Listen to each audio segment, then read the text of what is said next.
qui dit vendredi dit bientôt le week-end, mais aussi le tour des clochers. Oui, ce matin on partage notre matinale avec Tiffaine Cellier en direct de la paroisse des Bienheureux Célestins et Michel en Val-de-Sens.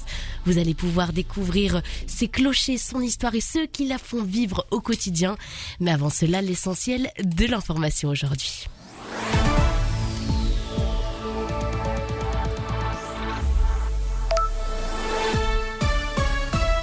Bonjour à tous, l'essentiel de l'actualité, les débats autour du budget 2026 se poursuivent. Hier soir, les députés ont adopté de justesse la suppression de la TVA sur les produits de première nécessité.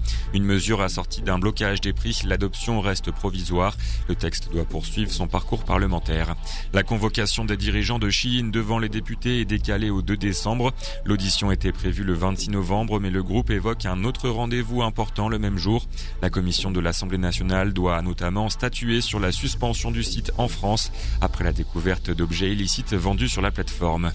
Les images sont impressionnantes. Un incendie s'est déclaré hier soir sur le site de la COP30 à Belém au Brésil. Le feu a pris sur un stand situé tout près de l'entrée, ce qui a entraîné une évacuation générale. Le sinistre a été rapidement maîtrisé et personne n'a été blessé. La COP30 doit se poursuivre jusqu'à ce soir. Et en football, le PSG féminin plonge encore un peu plus dans la crise européenne. Les Parisiennes ont perdu hier soir contre le Bayern Munich en Ligue des Champions sur le score de 3-1. À Paris reste lanterne rouge du groupe sans le moindre point après 4 matchs. Voilà pour l'essentiel de l'actualité. Bonne journée à tous. Hiver comme été, soyez toujours protégés avec la mutuelle Saint-Christophe Assurance. Pour vos contrats santé, auto, habitation, faites le choix d'un assureur catholique et solidaire. Renseignez-vous sur saint-christophe-assurance.fr.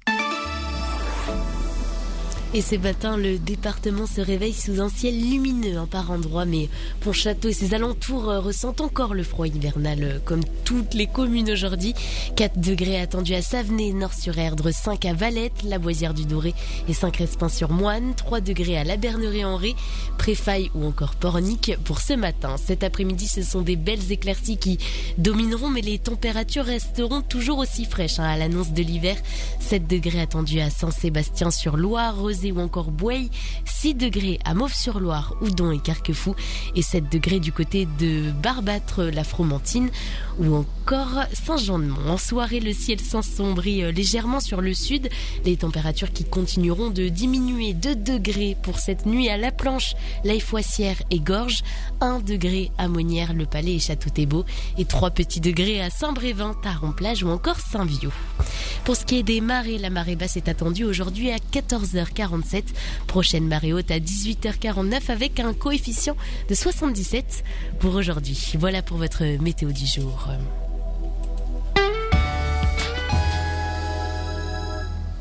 Une fenêtre Jeannot, c'est un cadre, comme celui d'un tableau. C'est un cadre de vie, le vôtre. Depuis plus de 50 ans, le réseau français de menuisiers créateurs Jeannot conçoit et pose des fenêtres et portes sur mesure pour vous aider à créer vos plus beaux cadres de vie. Jeannot, menuisier créateur. Changez votre cadre de vie sur jeannot.com. Toutes les assurances se valent, me direz-vous. Eh bien non. La mutuelle Saint-Christophe Assurance couvre mon logement, ma voiture et ma santé à prix compétitif. Et elle œuvre pour un monde fraternel. Cette année, elle fait un don de 50 000 € à l'Ordre de Malte France pour un accueil Malte à Toulon. Un centre qui secourt et soigne les plus démunis. Enfin, un assureur qui va dans la même direction que ma foi, sans dépasser mon budget. Mutuelle Saint-Christophe Assurance, l'assurance au cœur fraternel. Entreprise régie par le Code des assurances. Plus d'informations sur leur site. 7h06 sur Radio Fidélité. Comme chaque vendredi matin, Tiffaine Cellier part à la rencontre des communautés chrétiennes de notre territoire avec le tour des clochers. Et aujourd'hui, Tiffaine nous emmène au nord-ouest de Nantes. Bonjour. Bonjour Clara, bonjour à toutes et à tous et bienvenue dans cette nouvelle édition du Tour des Clochers sur Radio Fidélité. Et ce matin, nous avons, comme chaque vendredi, quitté les studios de Radio Fidélité pour rejoindre la paroisse Bienheureux Célestins et Michel en Val-de-Sens, qui regroupe les communes d'Orvaux et de Sautron, un nom qui intrigue et que nous allons découvrir ensemble. Et oui, paroisse et communes que l'on va découvrir tout au long de cette matinée avec votre invité fil rouge. Oui Clara, je suis accueillie aujourd'hui par le père Michel Leroy, curé de cette paroisse. Bonjour père. Bonjour Tiffaine. Merci beaucoup de nous accueillir ici ce matin. Père Michel Leroy, vous êtes le curé de la paroisse des Bienheureux Célestin et Michel en Val-de-Sens, une paroisse qui rassemble 3 églises, Saint-Philippe et Saint-Jacques, Sainte-Bernadette et Saint-Léger, ainsi que 3 chapelles, Notre-Dame de Bongarant, Notre-Dame des Anges et l'espace Saint-Stéphane. Alors avec vous, durant cette première demi-heure, nous reviendrons sur votre parcours, votre vision du ministère ici et puis les projets qui font vivre cette grande communauté. À partir de 7h30, nous serons rejoints par Franck Richard, Janine Coderlier et Maëlys Hugues, 3 paroissiens engagés qui nous parleront de leur mission, de la vie paroissiale au quotidien et des initiatives portées aujourd'hui par la communauté. Dès 8h, nous accueillerons Jean-Pierre Loiseau pour évoquer l'actualité municipale de Sautron et les liens qui unissent parfois ville et paroisse. Puis à 8h20, place à l'histoire, Marcel Launay nous fera découvrir le patrimoine paroissial à travers les siècles. Et enfin, à 8h45, nous terminerons ce tour des clochers en musique avec Ritz Assolo, artiste et directeur de la chorale Gospel Rhapsody. Une matinale qui s'avère riche, vivante et pleinement ancrée dans la vie de la paroisse et de son territoire. Et qui commence maintenant sur Radio Fidélité. Le Tour des clochers vous est présenté par la Maison du Bon Pasteur. EHPAD associatif au service des prêtres et des laïcs dans le quartier Saint-Donatien à Nantes.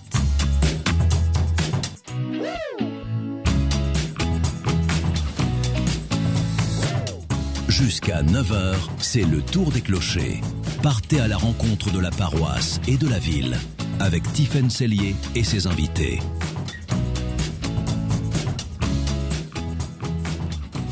Père Leroy, merci de nous recevoir aujourd'hui au cœur de votre paroisse Bienheureux Célestin et Michel en Val-de-Sens.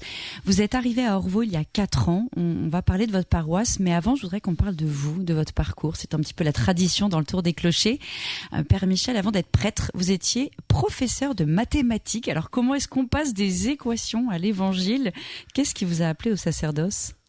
C'est une histoire assez longue. J'ai toujours dit à mes parents que depuis que j'étais en primaire que je voulais être prêtre. Et en fait, très sagement, ils m'ont dit, grâce au discernement d'un de mes oncles qui était prêtre aussi, qu'il fallait que je fasse mes études. Donc j'ai fait mes études secondaires, j'ai fait mes études supérieures. Et à un moment où il faut essayer de prendre des décisions dans la vie, eh bien ce discernement s'est à nouveau posé pour éventuellement de devenir prêtre. Mais en fait, j'ai toujours été engagé sur ma paroisse à travers la musique et puis à travers le mouvement eucharistique des jeunes. Donc j'étais aussi toujours pleinement dans la vie ecclésiale, très concrètement. Donc le discernement s'est fait assez simplement. J'ai pas eu de grande révélation. Moi, je suis pas un très très grand mystique. Je suis né à l'ombre d'un cep de vigne. Donc pour moi, le rapport à la terre et à la vigne est extrêmement important. Mais donc ça s'est fait assez naturellement. Voilà. C'est venu petit à petit, progressivement.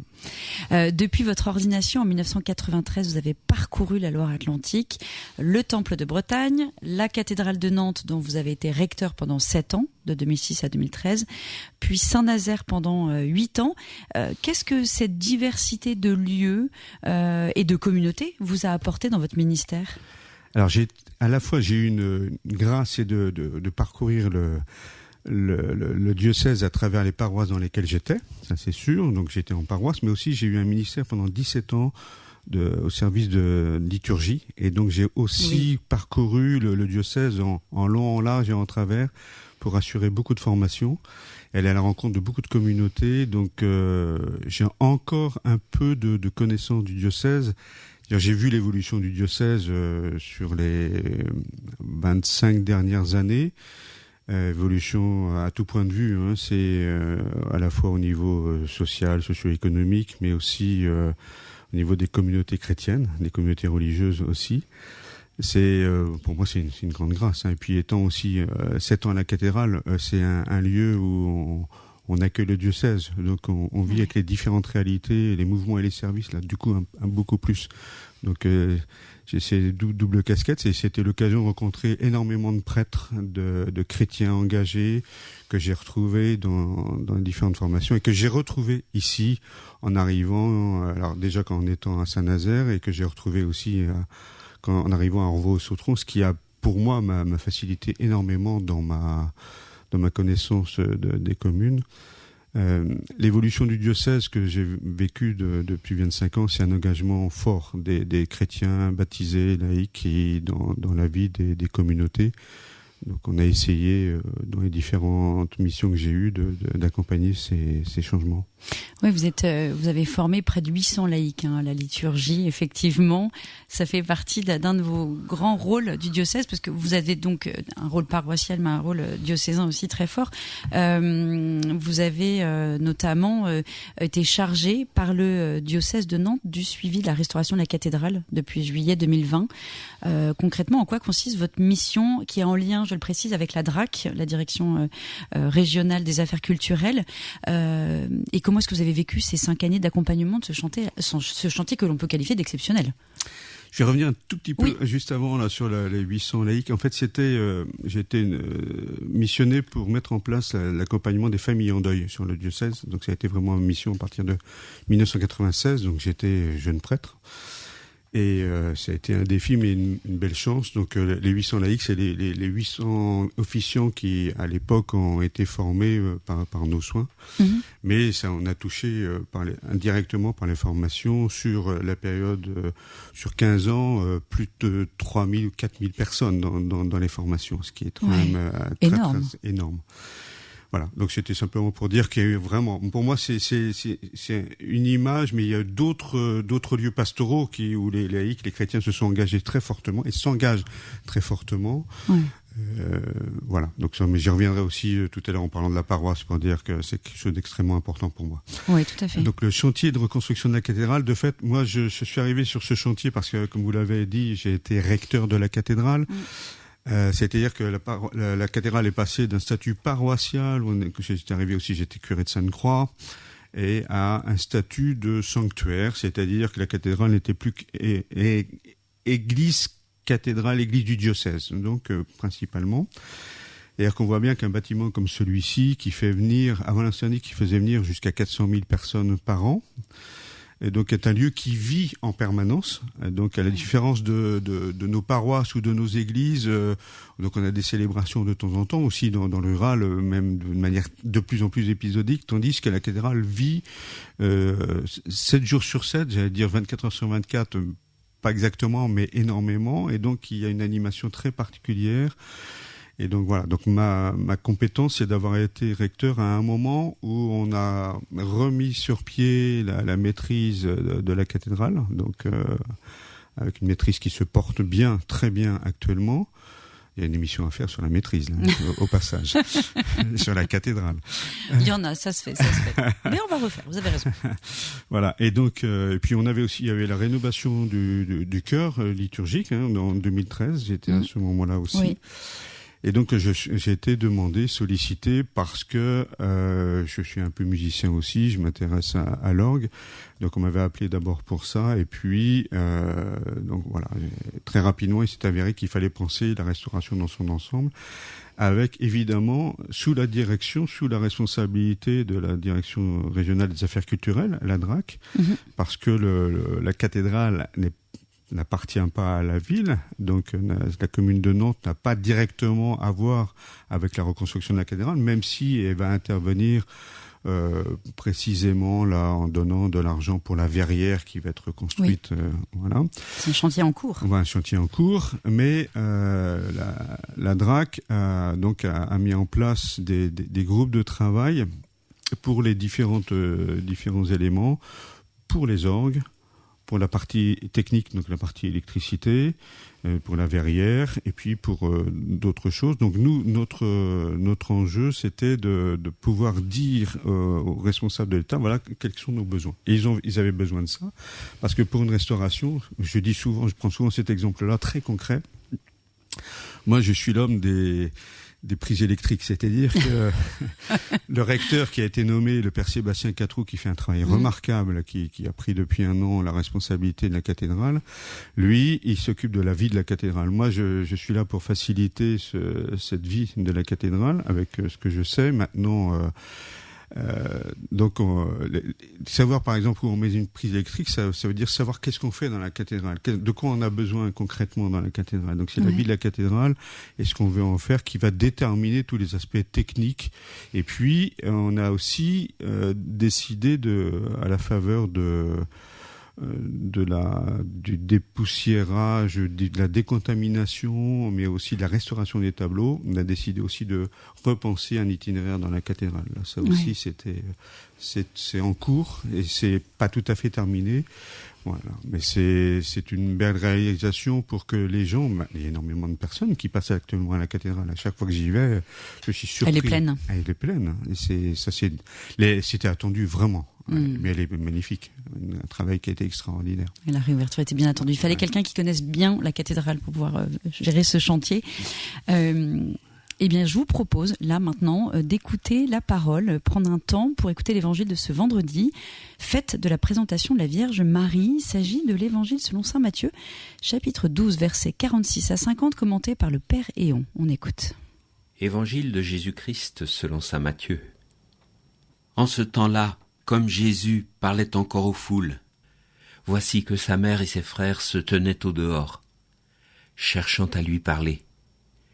Quelqu'un lui dit : « Ta mère et tes frères sont là, dehors, qui cherchent à te parler. » Jésus lui répondit : « Qui est ma mère et qui sont mes frères ? » Puis, étendant la main vers ses disciples, il dit : « Voici ma mère et mes frères. Car celui qui fait la volonté de mon Père qui est aux cieux, celui-là est pour moi un frère, une sœur, une mère. »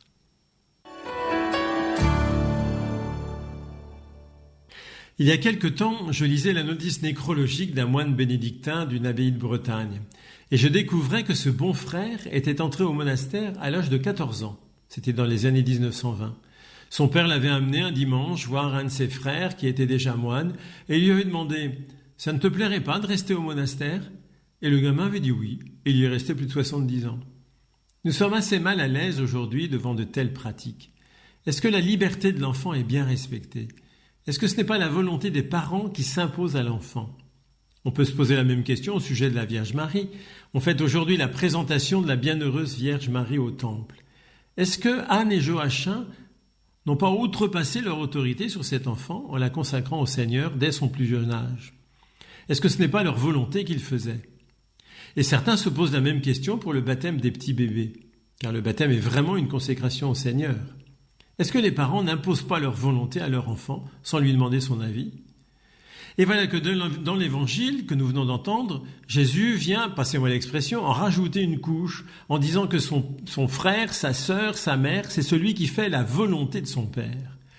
Alors c'est vrai qu'un non-croyant qui regarde la foi chrétienne de l'extérieur pourrait se dire « Mais être chrétien, c'est aliéner sa liberté au profit de la volonté d'une autorité supérieure. » Sauf que ce serait oublier ce qu'est la volonté de Dieu. La volonté de mon Père, dit Jésus dans un autre passage, c'est que je ne perde aucun de ceux qu'il m'a confiés.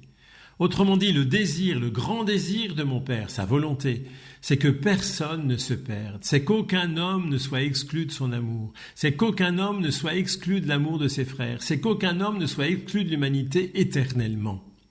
Eh bien, ce désir-là, c'est un désir qui libère le cœur.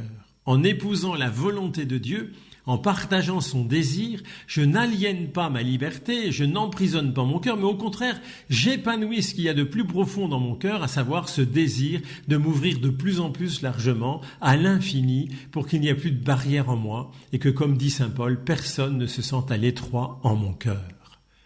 Le premier à vivre cette liberté intérieure, à l'unisson de la volonté de Dieu, c'est bien sûr le Christ. Mais la première après le Christ, c'est la Vierge Marie. Que Marie aujourd'hui soit pour nous notre sœur aînée et notre mère. Amen. De retour à Orvaux pour notre tour des clochers, on vient d'entendre l'évangile de Matthieu, chapitre 12, versets 46 à 50, commenté par le Père Patrice Éon, et nous sommes en compagnie du Père Michel Leroy. Alors justement, Père, qu'est-ce que cet évangile et ce commentaire vous inspirent ce matin ? Je reconnais bien là mon frère Patrice, qui prêche toujours aussi bien. Moi, donc il aborde la question évidemment qui est centrale, la question de la liberté qu'on entend assez souvent. De fait, c'est une question extrêmement importante. Moi, je consonne très fort avec ce que vient de dire Patrice, en situant cette liberté de répondre à la volonté d'amour de Dieu pour tous les hommes. Et je crois au contraire que justement être mis sur un chemin nous aide au contraire à avoir pleinement notre liberté. C'est-à-dire à partir du moment où on choisit un des possibles, on s'aperçoit de la richesse, de la profondeur du chemin que l'on prend. Et moi, pour moi, il n'y a pas de contradiction. Au contraire, c'est-à-dire à partir du moment où on essaie de construire petit à petit sur le chemin qui nous a été proposé, et on s'aperçoit et quel que soit le chemin qu'on prend, on s'aperçoit qu'on est toujours aimé de Dieu. C'est-à-dire que, et ça c'est extrêmement important, c'est-à-dire qu'on a l'impression d'être, parfois les gens disent, mais si on nous met sur le chemin d'une religion, de fait comme disait Patrice, on va être aliéné, mais au contraire, c'est-à-dire que si on ne prend pas un des chemins, eh bien, on ne découvrira jamais. Si on ne va pas sur un chemin, on ne découvrira jamais ce que peut être le chemin, ou même les autres chemins. C'est-à-dire on reste au bord de la route et puis on va à la découverte de rien du tout. Donc comment peut-on découvrir quelque chose si on ne commence même pas le chemin? Donc pour moi, c'est absolument pas contradictoire, au contraire.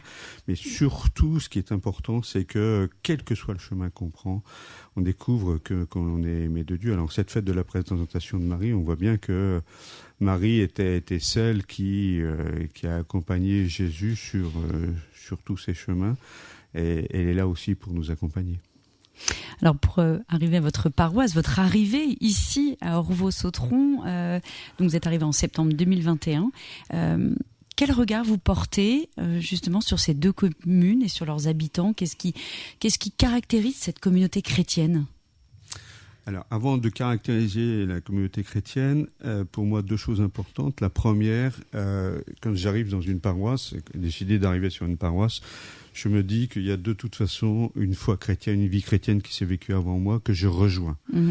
Et pour moi, c'est toujours extrêmement important. C'est-à-dire que je ne suis pas le premier arrivé, il y avait rien avant moi, c'était, voilà. Et je rejoins une communauté avec des hommes et des femmes qui vivent déjà leur vie chrétienne. La deuxième chose aussi, c'est que j'ai découvert aussi petit à petit énormément de gens que j'avais rencontrés auparavant dans tout ce qui avait fait ma vie. Avec tout ce que vous avez fait, tout le diocèse que vous avez parcouru. Et même, j'ai retrouvé des anciens élèves quand j'étais prof de maths, ou quand j'ai fait aussi des stages des jeunes organismes, j'ai retrouvé de toutes les formations, ou des gens que j'avais accompagnés dans les mouvements, parce que j'avais été quand même 17 ans sur l'agglomération nantaise, donc j'avais rencontré énormément de personnes. Donc pour moi, ça a été extrêmement important, et ça a été extrêmement important aussi pour les chrétiens de savoir, ils avaient le mode d'emploi de leur curé, c'est-à-dire que il y en a qui m'ont vu déguisé en Mursupilami au cours d'un stage de jeunes organistes. Donc voilà, ils savaient un petit peu comment. Ils m'avaient vu jouer au basket, faire de la musique. Enfin voilà. Ils vous connaissaient dans un autre contexte. Dans un autre contexte, il y en a qui m'avaient vu au cours de formation, il y en a que j'avais accompagné de différentes manières. Et ça, c'était pour moi extrêmement important et rapide. Maintenant, le regard posé sur Orvaux et Sautron, j'y venais aussi avec le projet et la mission qui m'avait été confiée, c'est-à-dire de favoriser le rapprochement, l'unité entre ces deux paroisses qui avaient deux histoires différentes, mais deux histoires dont j'ai découvert aussi que finalement elles étaient assez proches. C'est pas pour rien que c'est pas anodin que ce rapprochement se soit fait ainsi.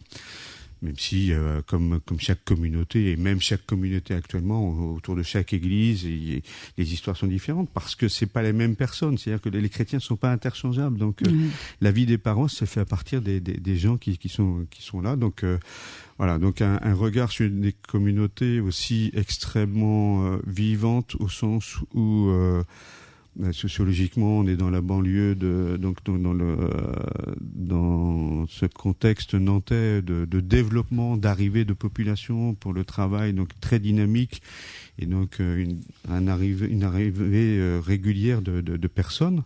Hein.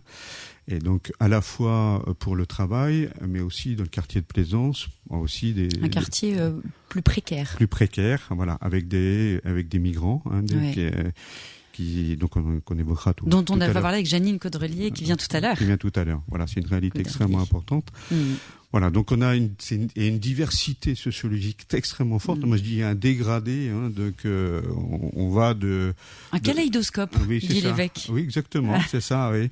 Et donc on a toutes les réalités sociologiques, toutes les couches sociologiques. Alors marquées quand même par, on a moins d'ouvriers que quand j'étais à Saint-Nazaire, par exemple. Oui, c'est quand même assez différent parce qu'à Saint-Nazaire, vous aviez quand même ce que j'ai vu encore plus, une diversité encore plus forte, des ouvriers aux migrants. C'était quand même tout à fait. Donc on autre chose en tout cas. Voilà. Donc la réalité était différente, mais on a quand même cette variété de populations, de couches sociales. Ce qui est à la fois une richesse, mais qui est un défi. C'est-à-dire qu'il faut que les gens, mais comme partout dans toutes les paroisses, que les gens apprennent à se connaître. Je voudrais qu'on parle du nom, de ce nom de paroisse, parce que le 1er septembre 2022, les deux paroisses n'en ont formé qu'une seule, avec ce nom qui est quand même assez incroyable, magnifique, je dirais, Bienheureux Célestin et Michel en Val-de-Sens. On parle bien de deux moines de Tibérine martyrs en Algérie, qui sont nés ici en Loire-Atlantique. Enfin, en tout cas, pour Michel Fleury, on en parlait la semaine dernière, justement, à Pontchâteau. Quel message il porte aujourd'hui pour votre paroisse ? Alors pourquoi déjà ce nom ? C'est parce que avant que j'arrive. Oui, parce qu'en fait, je précise que le choix final, il a été fait comme à chaque fois. Il est revenu à notre évêque Laurent Perceron, mais sous une proposition des fidèles. Voilà. Les choses ont été enclenchées avant que j'arrive, et donc il y avait trois propositions, dont un nom autour de Frère Célestin, parce que Célestin avait été prêtre dans les quartiers nord de Nantes, dans les années 60-70, et Célestin avait été connu aussi d'un certain nombre de paroissiens qui sont encore en vie, et donc qui sont sur la paroisse. Et donc ça résonnait donc assez fort. Alors ce nom aurait pu être donné à la paroisse voisine de Sainte-Catherine du Petit-Port où Célestin avait exercé son ministère, ou bien vous l'avez évoqué où ils étaient nés. Célestin était né plutôt à Touvois, ou Michel c'est du côté de Pontchâteau, Saint-Anne-sur-Brivet. Oui. Mais là donc il y avait cette proposition à laquelle notre évêque totalement adhéré, mais non seulement ça, il a dit, mais il faut qu'il y ait les deux. Comme Monseigneur Jam avait dit dans une lettre sur la fraternité, notre diocèse est marqué par cette fraternité donatien et rogatien, Célestin et Michel. Et donc, et ça c'est extrêmement important. C'est-à-dire que moi je l'entends de deux manières. Alors pour nous, c'est Célestin et Michel, donc deux frères. Donc pour nous, Orvaux et Sautron, c'était aussi l'occasion de dire, mais voilà, on peut être deux frères différents, mais on peut vivre ensemble le même projet évangélique. Ça, c'est pour nous, ça a été aussi extrêmement fort. Et puis le message des martyrs de Tibérine, c'est-à-dire un message d'hommes qui vont à la rencontre de gens d'hommes et de femmes qui sont pas comme eux, qui décident de vivre avec eux et dans le dialogue. Dans un dialogue profond, aller à la source de ce qui nous fait vivre, à la source de Dieu lui-même. Donc pour nous c'est un message extraordinaire. Alors nous sommes liés nous étions liés avec les moines de Bellefontaine, parce que malheureusement les moines ont définitivement sont en train de quitter Bellefontaine, mais nous restons très très liés avec cet esprit des moines des martyrs de Tibérine. On va revenir sur la vie de la paroisse. Il est déjà 7h passées de 30 minutes. Merci Père pour ces premiers échanges. On continue notre tour des clochers en direct de la paroisse Bienheureux Célestin et Michel en Val-de-Sens. Dans quelques instants, on ira à la rencontre justement de Franck Richard, Janine Caudrelier et Maëlys Hugues, toujours en présence du Père Michel Leroy, et ils vont nous parler de leur mission au cœur de la paroisse. Restez avec nous, ce sera juste après la météo. Vous êtes sur Radio Fidélité et jusqu'à 9h, c'est le tour des clochers. Tiffaine Sellier et ses invités reviennent dans quelques instants. Un tableau ancien, un bijou, des vins précieux ou une antiquité asiatique. Faites-les expertiser par maître Paul-Marie Musnier, commissaire-priseur dans tout le Grand Ouest. Estimation, vente, expertise, il met son savoir-faire en toute confidentialité au service de vos biens, qu'ils viennent d'une succession ou de votre grenier. Maître Musnier vous accueille dans son bureau nantais ou se déplace à domicile. Appelez le 06 62 888 105. 06 62 888 105. Et retrouvez toutes les infos sur www.milon.com. L'histoire que je veux te raconter parle d'un roi. Le roi des rois. Wow. Il y a des anges, des méchants rois et des miracles. Le roi des rois, un dessin animé extraordinaire pour plonger dans la vie de Jésus. Nous n'avons pas assez de nourriture pour tout le monde. J'espère que ça aidera. Saisissez-le! On ne peut rien faire pour lui? Si, mais pas de la façon que tu crois. Merci beaucoup, papa. Le roi des rois, la plus belle histoire racontée par un père à son fils. Actuellement au cinéma. Hiver comme été, soyez toujours protégés avec la mutuelle Saint-Christophe Assurance. Pour vos contrats santé, auto, habitation, faites le choix d'un assureur catholique et solidaire. Renseignez-vous sur saint-christophe-assurance.fr. Et ce matin, le département se réveille sous de belles éclaircies, mais le froid qui reste bien présent. 4 degrés attendus à Pontchâteau, Savenay ou Nord-sur-Erdre, 5 degrés à Valette, La Boisière-du-Doré et Saint-Crespin-sur-Moine et 3 degrés à la Bernerie-en-Ré, Préfaille ou encore Pornic. Cet après-midi, le soleil restera toujours aussi dominant sur la totalité de la Loire-Atlantique avec quelques nuages vers le littoral. 7 degrés attendus à Saint-Sébastien-sur-Loire, Rezé ou Bouailly, 6 pour Mauves-sur-Loire, Oudon et Carquefou et 7 degrés également du côté de Saint-Jean-de-Mont-Pornic ou encore Préfaille. En soirée, le ciel deviendra un peu plus couvert que la journée, notamment au sud. Les températures qui continueront de baisser, qui nous prévoient une nuit assez fraîche. 2 petits degrés à la Planche, la Foissière et Gorges, 1 pour Monnières, le Palais et Château-Thébault et 3 petits degrés également à Saint-Brévin, Paron-Plage ou encore Saint-Viau. Pour ce qui est des marées basses attendues aujourd'hui à 14h47, prochaine marée haute à 18h49 avec un coefficient de 77. Voilà pour votre météo et je vous laisse retrouver Tiffaine en direct du Tour des Clochers.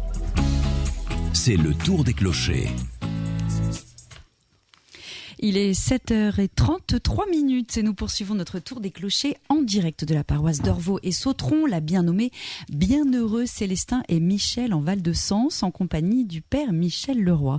Et nous entrons maintenant dans les coulisses de cette communauté paroissiale à la rencontre de celles et ceux qui la font vivre au quotidien. Et pour ça, nous accueillons tout de suite 3 paroissiens engagés qui vont nous partager leur vision de la paroisse mais aussi leurs actions au sein de cette communauté. Janine Cauderlier, Maëlys Hugues et Franck Richard, bonjour à tous les 3. Bonjour. Et merci d'être avec nous. Je me tourne tout d'abord vers vous, Janine Cauderlier. Vous êtes correspondante des quartiers prioritaires et des îlots pour le diocèse. Ça consiste en quoi cette mission ? Alors, c'est une mission tout à fait nouvelle qui permet de faire rencontrer des personnes qui sont présentes dans les grands quartiers prioritaires et les petits îlots, qui est une priorité de l'évêque qui me touche particulièrement parce que en général on parle des grands ensembles et peu des réalités qui sont petites. On se retrouve l'année dernière, on a organisé à Pontchâteau une sortie et on était tous invités à permettre à des personnes qui ne sortent jamais de leur quartier de découvrir Pontchâteau. Une journée, on avait l'impression qu'ils étaient partis un mois. Voilà. Comme quoi ça marque bien. Oui, c'est ça, c'est que vous l'avez dit, l'évêque a fait de l'attention aux îlots et pas seulement aux quartiers prioritaires, une vraie priorité pastorale. Ça change quoi justement pour votre train ? De pouvoir mettre en lumière simplement les petits, les pauvres. Une église sans pauvres, c'est pas vraiment une église. Voilà. Et je trouve que, en général, dans les grands ensembles, c'est un peu comme la paroisse. C'est multiculturel, multicultuel, mais globalement beaucoup plus pauvre. Mais humainement, c'est une palette extraordinaire. On voyage sans prendre l'avion, on découvre des réalités humaines extraordinaires, on découvre des souffrances, parce que souvent on parle des migrants, de ceux qui viennent d'ailleurs, en faisant un peu la moue. Et ben là, on découvre des richesses, des choses auxquelles on ne pense pas. Ça nous fait grandir humainement et dans notre foi, parce que ça ouvre des portes qu'on ne voyait pas soi-même. Voilà. Et c'est riche. Voilà. C'est passionnant. Et au niveau paroissial, vous faites partie du pôle solidarité, je dirais que ça coule de source, et de la communauté chrétienne locale de Plaisance. On en parlait tout à l'heure avec le père Michel Leroy, ce quartier Plaisance qui fait partie des 15 quartiers les plus précaires de Loire-Atlantique. Oui. Qu'est-ce qui vous anime? Alors vous en avez parlé là par rapport au niveau diocésain, cet engagement de proximité, ça vous nourrit, ça vous permet de voir un large panel de personnes. Pourquoi finalement s'engager aussi au niveau paroissial? Alors, la communauté chrétienne locale a été mise en place en 2007 avec Luc Legoué, parce que on était présent avec l'Action catholique. Voilà, moi j'étais animatrice en pastorale, et on se disait, poser des actes c'est bien, mais des actes sans prière, on marche un peu de travers, quoi. Et du coup, c'était aussi pour permettre à des chrétiens du quartier d'apprendre à se découvrir. On prend prions en église, et puis on fait les textes et on échange dessus. Et après, on peut porter chacun les personnes qu'on côtoie plus particulièrement, ou quand il y a eu des événements lourds, difficiles dans nos quartiers, effectivement, il y en a, on peut remettre tout ça ensemble, comme un peu une famille. On remet ça au père en disant au fils, montre-nous la route, et puis l'esprit, allez, vas-y, souffle. Voilà. Oui, avant vous travailliez, vous me l'avez dit en préparant cette émission, vous travailliez dans le quartier de Plaisance. Oui, j'ai été médiatrice sociale pendant 20 ans sur Plaisance. Donc effectivement. Donc après le professionnel, le spirituel. Ou c'est lié, parce que même en étant professionnel, quand on rentre chez soi et qu'on a entendu vraiment des souffrances, des solitudes, des douleurs, des choses pas guéries, soit on dort mal, soit on dit, écoute Seigneur, je te le donne, et puis je vais bien dormir, comme ça demain je serai en forme pour avoir des grandes oreilles et un grand cœur ouvert. Mais vous avez comme des belles histoires aussi, parce que vous parlez de souffrance, mais j'imagine ce rôle vous réjouit aussi. Il y a des beaux moments. Vous voyez, j'ai un beau sourire. C'est vrai. Quand j'en parle, parce que ça nous habite, ça nous remplit. C'est voilà, quand on est. Et puis on est bousculé tout le temps. On peut pas s'endormir. On peut pas se dire la vie elle est cool, c'est simple. Non, la réalité des fois elle est très très lourde. Et c'est là où on apprend que l'autre est son frère, sa sœur. Je pense au texte d'évangile, et je me dis, c'est ça qui nous est donné, de découvrir la réalité de l'autre. T'es avec lui, voilà. Très jeune, j'ai su qu'on devait prendre soin des personnes qui étaient autour de soi, sans oublier ceux qui sont loin. Parce que moi, je suis originaire du Nord, et quand je suis arrivée ici, je ne connaissais personne. Et je me suis dit, voilà. Ah, c'est pas la même réalité dans le Nord et ici. Non. Je voudrais qu'on parle du réveillon des chapeaux que vous organisez depuis 10 ans maintenant. Vous fêtez les 10 ans cette année. Tout à fait. Elle est partie d'où cette belle idée? Racontez-nous, expliquez-nous. Alors c'était un couple qui était présent dans le presbytère à côté, puisqu'il n'y avait plus de prêtre. Et ils ont fait un appel en disant, on voudrait organiser un réveillon du Nouvel An pour les personnes isolées. Et puis, on s'est engagé un certain nombre, et ça continue toujours, et c'est porté par le... Et pourquoi les chapeaux? Parce qu'on tire notre chapeau à tout le monde, nous. C'est mignon, réveillon des chapeaux. Oui. Et c'est toujours un moment très très simple, convivial. On fait pas une grosse bouffe, entre guillemets. On fait un repas festif de nos cœurs. Voilà, j'ai envie de le dire comme ça. Et on danse, on chante, on apprend. Quand on arrive, il faut aller voir quelqu'un pour découvrir. Voilà, on veut que ce soit un moment de rencontre, de partage, de joie. C'est un moment où on oublie tous nos soucis, on découvre les autres, et puis on se prépare à une belle nouvelle année. Et après 10 ans, vous voyez quels fruits finalement? Quels sont les fruits de cette initiative sur le long terme? Ça crée du lien. Ça crée beaucoup de liens. Et moi, ce que j'entends de ceux que je côtoie tout le temps, il y en a qui veulent revenir tout le temps. On se dit, on peut pas augmenter le nombre, mais c'est donner des souvenirs à des personnes qui, en général, sont seules, et où il n'y a pas grand-chose à raconter de leur vie, quoi.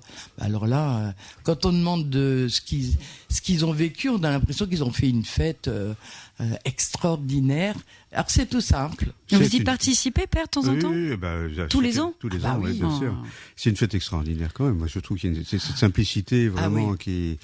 Et puis la rencontre en même temps, on rencontre vraiment les gens à ce moment-là. On a du temps pour pouvoir parler, pour écouter les autres. Donc c'est vraiment très bien. Une toute dernière question. Vous êtes engagé dans la famille gildassienne avec les sœurs de Saint-Gildas. Oui. Qu'est-ce que ça signifie pour vous ? Quand on me demande qu'est-ce que ça fait d'être engagé, je dis ça change rien, mais ça change tout. Parce que, excusez-moi, parce qu'on fait partie d'une famille. Et en fait, c'est une sœur, les sœurs de Saint-Gildas étaient sur Orvaux, et un jour on m'a posé la question, on se dit il y a peut-être des personnes qui vivent du même charisme que du fondateur, à vérifier. Donc on s'est retrouvé avec des religieuses, un certain nombre de laïcs. On a découvert le fondateur, on a découvert son charisme, et on a regardé un peu ce qui se faisait en église, et on s'est dit, on va faire une famille. On fait vraiment une famille.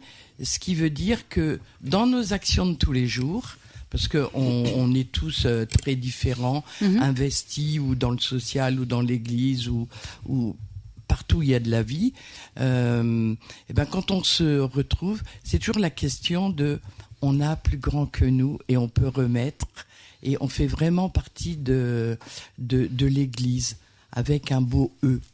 Voilà, pas un petit E, mais un beau E. Un grand E. Un grand E.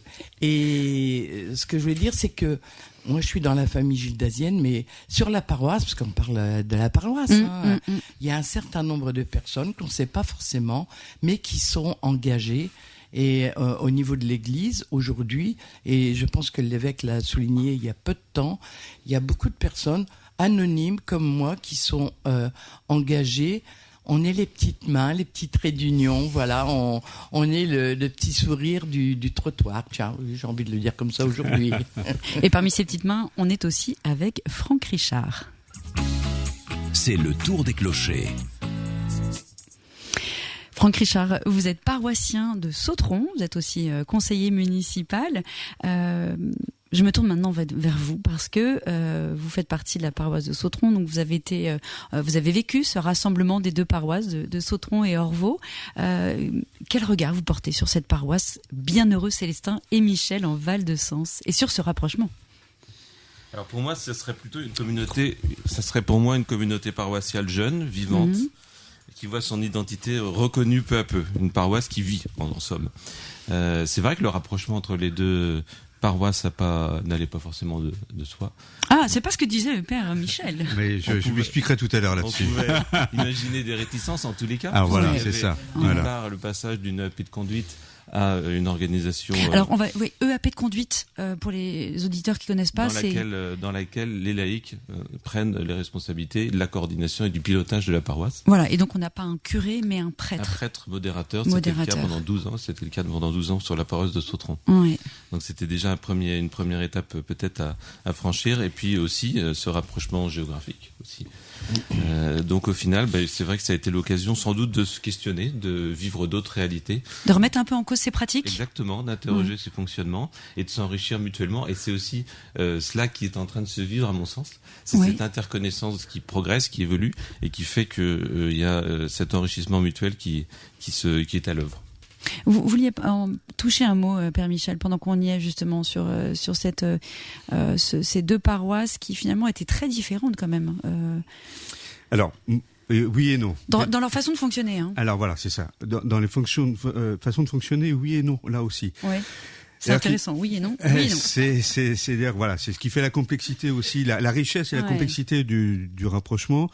C'est-à-dire que ce sont des réalités sociologiques qui, pour une part, entre Orvault et Sautron, sont quand même relativement proches. C'est-à-dire que une partie d'Orvault et de Sautron, donc un fond rural extrêmement fort, qui reste encore présent avec des agriculteurs présents à Orvault et à Sautron. Et puis avec un développement, un apport de population. Donc on a des similitudes. Donc au niveau de l'évolution de l'arrivée des personnes depuis 50 ans sur Orvault et Sautron. Et dans le fonctionnement paroissial, en fait, ce que certains oublient, c'est que l'organisation d'Orvault s'est mise en place très rapidement avec un investissement très fort de laïcs, avec une initiative qui était la première dans le diocèse, donc avec le père Luc Le Gouet, qui avait appelé un coordinateur pastoral paroissial, dont on parle partout actuellement. Mais en fait, un des premiers, si ce n'est le premier dans le diocèse, c'était à Orvault. Oui. C'est-à-dire avec un homme extraordinaire, Jean-Marie Bouchot, que je cite, qui est ancien directeur diocésain d'enseignement catholique, qui a structuré la paroisse et qui était responsable, ce qui fait que Luc Le Gouet, qui est paix à son âme, qui est décédé il y a peu, Luc avait, lui comme curé, il avait demandé aux laïcs de prendre énormément de place et donc dans la paroisse, et en fait c'était quasiment une EAP de conduite. Même si et donc parce qu'il y avait ce coordinateur. Et en fait, ce schéma d'organisation a été proposé à Sautron, et la paroisse de Sautron avec une EAP de conduite n'a pris que le schéma, je suis désolé de le dire, mais c'est l'histoire, c'est la réalité, n'a pris que le schéma de ce qui s'était passé à Orvault. Et avec un positionnement différent, alors là, du coup, du curé, avec un positionnement aussi des coordinateurs paroissiaux qui était un peu différent par rapport à ce qui se vécut à Orvault, parce qu'aussi il y a la question des personnalités et du prêtre qui accompagnait, qui était Jean-Yves Saunier, et puis des coordinateurs successifs. J'insiste quand même là-dessus parce que on oublie un peu cet aspect, cette réalité, parce que le père Luc Le Gouet avait travaillé aussi à l'origine à Sautron, et c'est lui qui a importé cette manière de faire, il me semble, Franck. Enfin, voilà. Mais pour les paroissiens, est-ce que c'est si facile que ça de faire, de créer une nouvelle assemblée finalement? On est habitué à ces petites messes le dimanche. Là, il faut partager avec différentes églises. On est habitué à sa manière de fonctionner. Là, il faut fonctionner avec d'autres. Oui, il faut accepter aussi les différences, mais effectivement, le résultat à ce jour, c'est quand même des belles rencontres, des belles richesses, de cette mutualisation aussi qui est engagée. Et puis aussi, je dirais qu'il y a d'abord l'accompagnement du Père Leroy qui a été extrêmement, dans cette période de mutation, enfin dans cette période de changement, qui a été extrêmement, l'engagement du Père Michel Leroy qui a été très très fort, et puis aussi l'équipe de laïcs qui était en place. Donc ce qui amène à ce jour une diversité de propositions, parce qu'il y a aussi cette volonté sans doute de construire cette identité, cette nouvelle identité, et on a à ce jour des propositions fabuleuses sur la paroisse. Que ce soit le samedi pour Dieu, que ce soit les temps de rentrée, les temps de festifs qui sont le point d'orgue de l'année. Il y a énormément Finalement, ça de propositions. Crée une belle dynamique. Pour tous les âges, pour tous les quartiers. Et on va parler de maïs. C'est le résultat ce jour de ce rapprochement. Vous, personnellement, vous êtes animateur de chant à Sautron. Comment est-ce que vous êtes arrivé à ce service dans la paroisse ? Alors effectivement, j'ai eu une dizaine d'années de formation dans une chorale d'enfants sur Nantes, chanteur de Val-de-Chésine, et ce qui m'a amené à prolonger et puis à mettre, alors je sais pas si c'est un don, en tous les cas, me mettre au service de la paroisse avec l'ensemble, parce que on est 9 équipes liturgiques, mais peut-être 30, 40. 8, alors on va passer à 8 équipes liturgiques prochainement, mais 30, 40 musiciens engagés sur ce service d'église. C'est énorme. Et c'est un service rare, extrêmement riche. Non, c'est pas rare, mais c'est... Parce que... non, c'est pas rare, mais c'est une très belle réalité. Non, on a beaucoup de chance. C'est parce que vous avez un curé organiste. Non, c'est pas ça. Non, j'y suis pour rien, moi. En tous les cas, on a une grande diversité d'instruments, de talents, je pense. Et puis effectivement, l'impulsion qui est donnée, sans doute, au niveau de la conduite paroissiale, joue sans doute aussi dans cette richesse-là. L'animation liturgique, c'est aussi parfois, on en parlait, faire le grand écart en termes de répertoire. Ça traduit quoi, ça ? Faire le grand écart entre effectivement du latin ou des choses un peu plus marquées historiquement, et puis du Glorious ou un répertoire très contemporain, et ça aussi qui est cette richesse, c'est qu'on avait vécu à Sautron en EAP de conduite et qu'on retrouve, qu'on essaye de pérenniser, c'est cette le fait que chacun puisse se retrouver aussi dans ce répertoire d'animation liturgique. Hein. Chanter, c'est prier 2 fois. C'est un peu ça aussi qui nous anime au sein des équipes d'animation. Et sur l'animateur, je dirais qu'aussi son rôle, c'est sans doute de permettre, de favoriser la prière, le recueillement. Mais c'est aussi de donner juste l'impulsion et de laisser l'assemblée faire ce qu'elle a à faire, chanter et entrer en prière. Ouais. C'est pas toujours facile quand on est un bon musicien d'entendre l'assemblée qui chante faux. Oh non. Personne ne chante faux. Moi, j'ai entendu dire qu'on ne chante jamais faux quand on chante avec le cœur. Ouais, c'est une joie d'entendre une assemblée chanter, heureusement. Quelle que soit la manière dont elle chante. Enfin, c'est quand même une plus grande joie de l'entendre chanter que de pas de l'entendre chanter. Quoi. Donc, voilà. Ça fait une unité. Le chant. Le chant fait une unité. Maintenant, je vais me tourner vers Maëlys Hugues. Bonjour. Eh ben, j'attendais une petite virgule qui n'est pas venue, mais c'est pas grave. Merci. Bonjour Maëlys Hugues. Bonjour.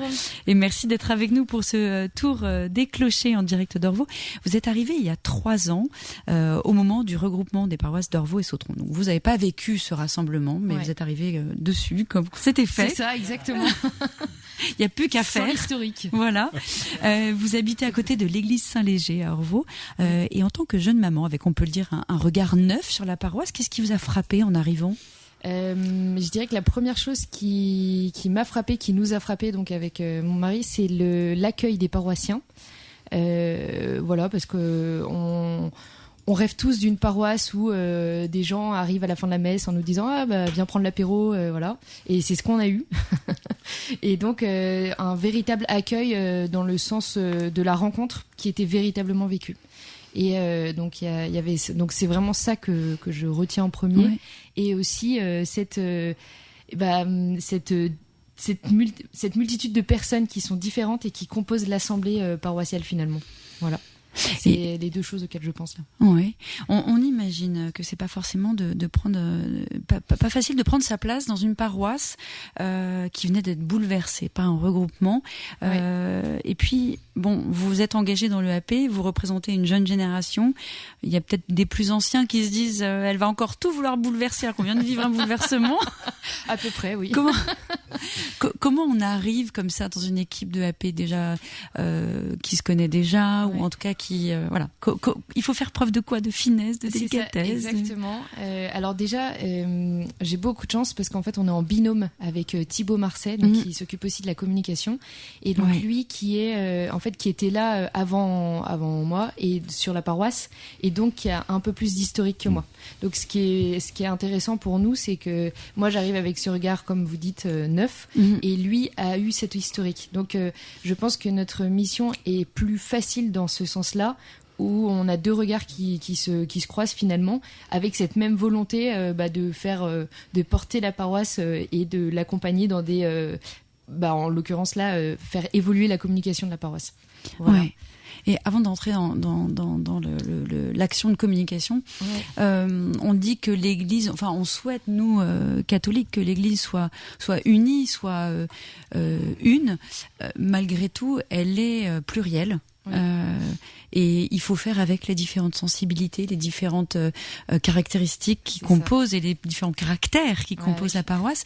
Est-ce que vous avez un sentiment que ça se passe bien pour tous, la collaboration, mais même au sein de la paroisse, est-ce que ces sensibilités-là, elles arrivent à chacune trouver leur place? Ce qui est difficile en fait, c'est difficile de répondre pour les autres parce que justement, on a chacun des sensibilités propres. Je dirais que ça se passe bien dans la mesure où le plus important dans une relation, c'est dans n'importe quelle relation, c'est d'avoir des 2 côtés cette volonté de bien s'entendre et de faire corps finalement, et surtout de toujours se rappeler qu'on est là en fait pas pour nous en fait. On est avant tout au service de l'Église et du Christ. Donc finalement, quand on a ce même objectif, on a des façons différentes d'y arriver, mais en fait ça ne peut que bien se passer. Voilà. Après, je ne dis pas que c'est facile. Non. Évidemment. Parce qu'effectivement, il y a des différences de génération, de quartier, géographique, donc il faut arriver à composer avec tout ça, et c'est un véritable enjeu. Il y a beaucoup de jeunes familles? Alors oui. Ouais. Il y a beaucoup de plus en plus. Il y a un taux de décibels important à 9h45 à Saint-Léger. C'est génial, c'est génial.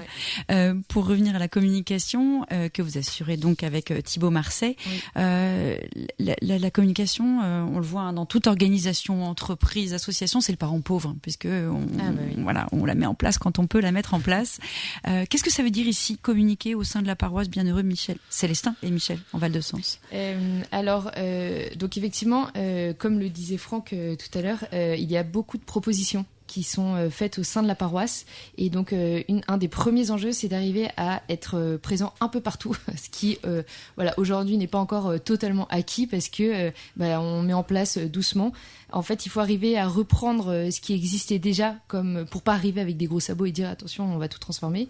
Et en même temps, accompagner pour arriver à ce qu'il y ait une unité dans la communication. Et donc, on en parlait aussi un petit peu cette semaine. Préparant cette émission. En préparant cette émission, il y a une communication interne, une communication externe. Oui. Et donc interne veut dire au sein de la paroisse, et externe, c'est-à-dire une sorte d'évangélisation ou en tout cas de faire connaître la paroisse au plus grand nombre. Et donc il y a ce double enjeu d'arriver à créer une unité en communication interne pour ensuite, qu'en communication externe, pour parler des différents événements qui ont lieu, ça puisse se faire de la façon la plus fluide possible et que chacun puisse accéder à cette information avec des canaux différents. Parce qu'en fonction de la génération, on a des sensibilités. Voilà, il y a ceux qui préfèrent le papier, d'autres le numérique. Je ne rien inventé. Il faut être présent partout. Et vous préparez des rencontres intergénérationnelles pour l'Avent, les 6 et 7 décembre. Vous travaillez aussi sur l'ouverture de l'église pendant le marché de Noël. L'idée, c'est justement de pouvoir... Ça, c'est communiquer. Ouvrir l'église... Finalement, c'est pas si compliqué que ça parce qu'il suffit d'ouvrir les portes et les gens rentrent tout seuls. Mais il faut arriver à créer cette ouverture effectivement pour que chacun puisse se sentir attendu finalement en période de Noël par exemple auprès de la crèche. Pour terminer, pour la minute qui nous reste, la paroisse porte évidemment ce nom des Bienheureux Célestin et Michel, martyrs d'Algérie, originaires de notre région. Qu'est-ce que ça vous inspire pour votre engagement dans la vie de la communauté ? Alors je vous laisse quelques secondes chacun. Merci. Janine. Pour moi, ils se sont mis au service, à l'écoute. Et on n'est pas dans la domination, on est vraiment serviteur. Voilà, c'est vraiment ça. Merci. Oui, c'est vrai. Maëlys. Le service. Le service. Ouais, le service et la rencontre avec l'autre. Ouais. Franck. Le service à nouveau. Et je dirais également l'unité, mais sans l'uniformité. Oui. C'est ce qui fait peut-être ce trait. Père Michel Leroy, qu'est-ce que ces deux bienheureux finalement vous inspirent, vous, personnellement, dans votre engagement ? Célestin, pour moi, c'est une chose très concrète et qui m'interpelle, c'est-à-dire que chaque rencontre pour Célestin était unique. C'est-à-dire qu'il notait dans son calepin la rencontre avec telle personne, je l'ai rencontrée, voilà. Et à tel point que il avait dans ce carnet des personnes qu'il avait rencontrées simplement une demi-heure. On a découvert qu'il avait rencontré simplement une demi-heure dans sa vie, mais chaque rencontre était essentielle. Et pour Michel, c'est dont on pense qu'il aurait pu être saint. C'est-à-dire qu'avec l'hérocité des vertus, le postulateur de la cause m'a dit ça jeudi dernier, donc à Bellefontaine, Michel aurait pu être saint, et avec une profondeur aussi de la rencontre de l'autre, et c'est lui qui a aidé Célestin à trouver sa stabilité et à être intégré dans la communauté. Eh bien, merci à tous les trois d'être venus partager votre mission au cœur de la paroisse. Janine, Maëlys et Franck. Franck, vous restez avec nous. Et c'est ça, l'esprit des clochers, du Tour des Clochers, rencontrer celles et ceux qui font vivre notre diocèse. Et si cette émission existe, c'est aussi grâce à vous. Vos dons, petits ou grands, permettent à Radio Fidélité de poursuivre sa mission. Merci pour votre soutien. Dans un instant, nous accueillerons Jean-Pierre Loiseau, premier adjoint au maire de Sautron, avec Franck Richard, puis Marcel Launay nous racontera l'histoire du patrimoine d'Orvaux. Et tout de suite, place à l'actualité sur Radio Fidélité. Radio Fidélité, il est 8h. Bienvenue à vous si vous venez de nous rejoindre. On vous accompagne ce matin, ce vendredi 21 novembre. Mais qui dit vendredi dit bientôt le week-end. Je l'attends, mais aussi le tour des clochers. Et oui, ce matin, on partage depuis 7h notre matinale avec Tiffaine Cellier en direct de la paroisse Bienheureux Célestin et Michel en Val-de-Sens. Depuis ce matin, on découvre ces clochers, son histoire et ceux, bien sûr, qui la font vivre au quotidien. Et avant de retrouver Tiffaine et ses invités, l'essentiel de votre information.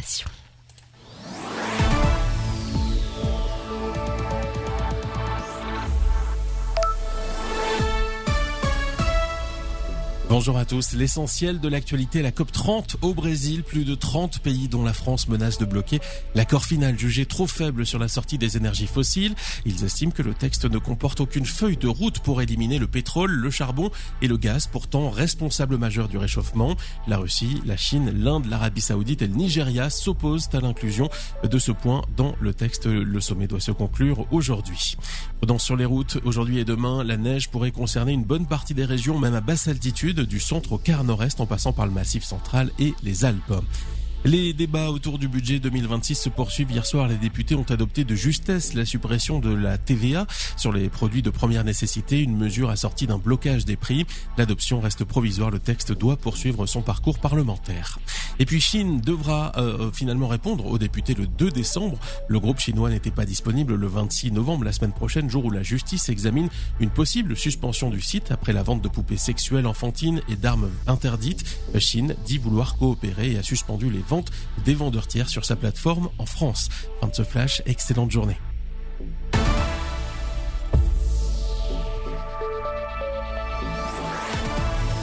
Radio Fidélité, l'information locale à 8h.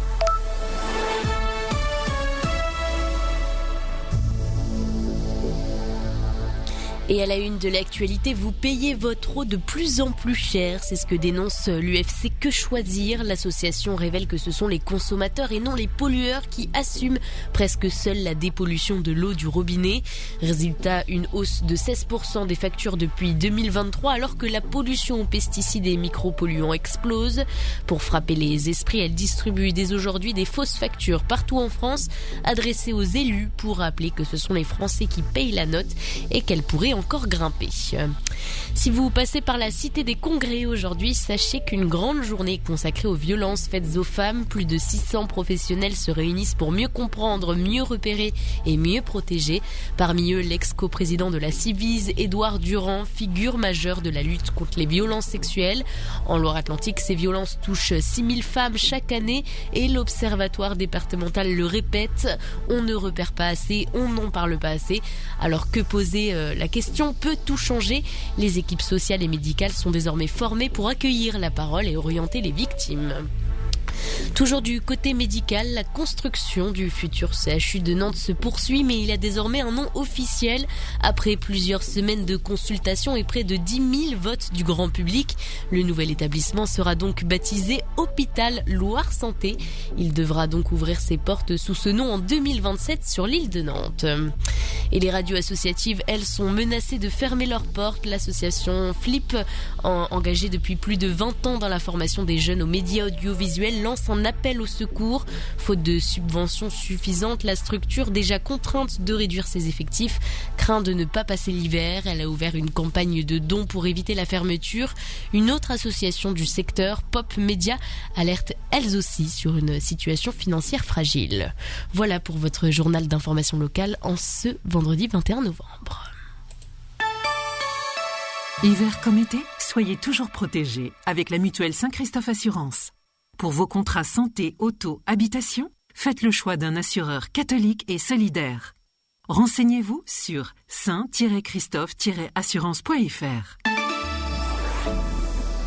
Et ce matin, c'est le froid qui s'installe sur la commune de Orvault et bien sûr sur tous les autres départements avec un ciel dégagé et lumineux malgré des températures assez basses. 4 petits degrés attendus donc à Orvault ce matin, Nord-sur-Erdre, Dressavenay, 5 pour Valette, Saint-Crespin-sur-Moine et la Boisière du Doreux et 3 degrés à la Bernerie-en-Ré, les Moutiers-en-Ré ou encore Préfaille. Cet après-midi, le soleil reste présent sur l'ensemble du département, mais il ne suffira pas à réchauffer l'air. 7 degrés attendus à Nantes ou Rezé, 6 pour Mauves-sur-Loire et 7 petits degrés à Saint-Jean-de-Mont ou encore Noirmoutier. En soirée, le ciel se voilera progressivement et les températures chuteront fortement pour cette nuit. 2 degrés attendus à La Foissière ou La Planche, 1 degré pour Monnières-Château-Thiebaut et 3 degrés pour Taron-Plage ou encore Saint-Viaud. Pour ce qui est des marées, la marée basse est attendue aujourd'hui à 14h47, prochaine marée haute à 18h49 avec un coefficient de 77. Voilà pour votre météo du jour et dans quelques instants vous retrouverez Tiffaine Cellier et ses invités en direct de Orvaux aujourd'hui pour le Tour des Clochers.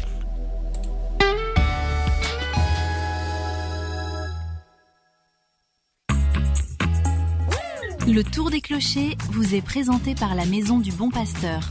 EHPAD associatif au service des prêtres et des laïcs dans le quartier Saint-Donatien à Nantes.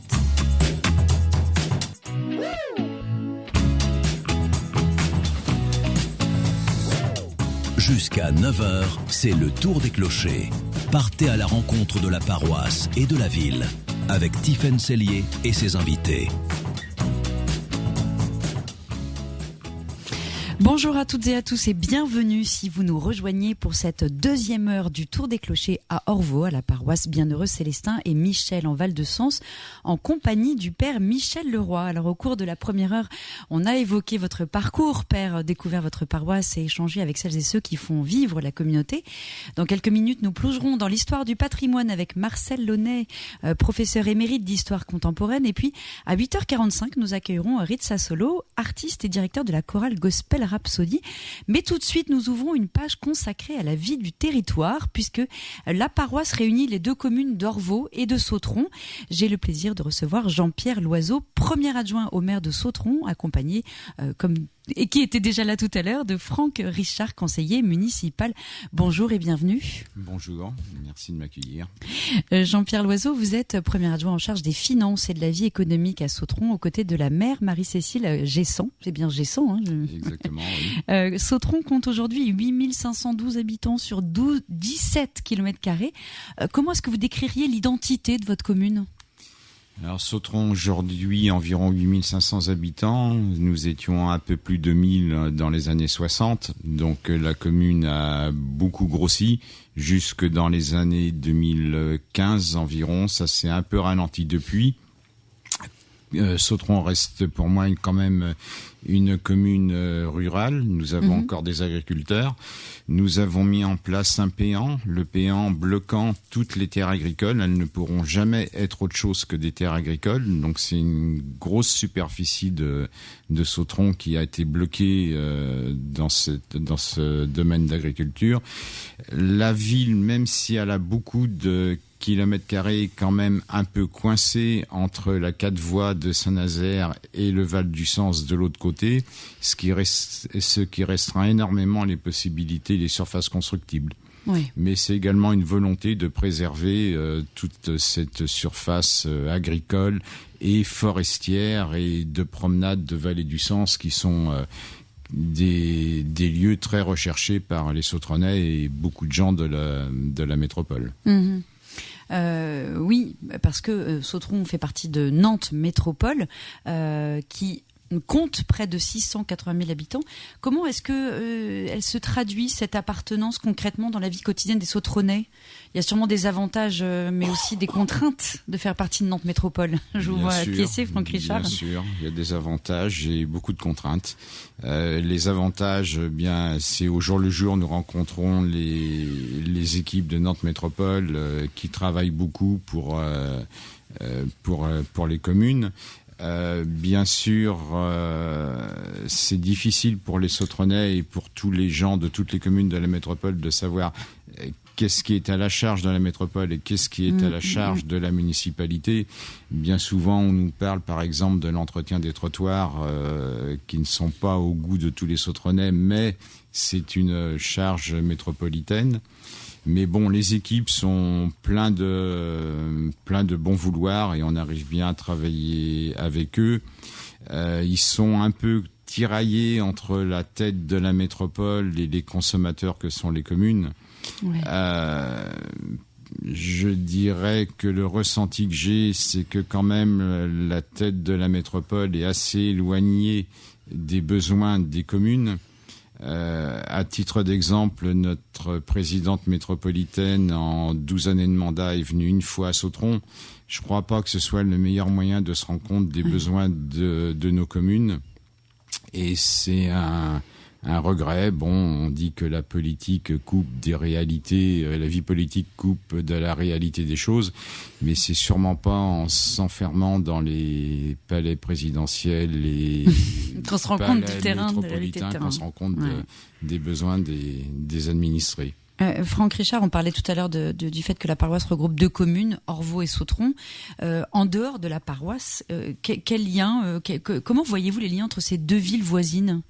Alors, c'est des villes qui ont effectivement des traits communs sur une partie de la rurale, bien évidemment, parce que Orvaux, s'il a une composante urbaine, il a également extra-périphérique une réelle identité rurale. Oui. Il y a comme ça en commun, quoi. Il y a aussi il y a ça en commun.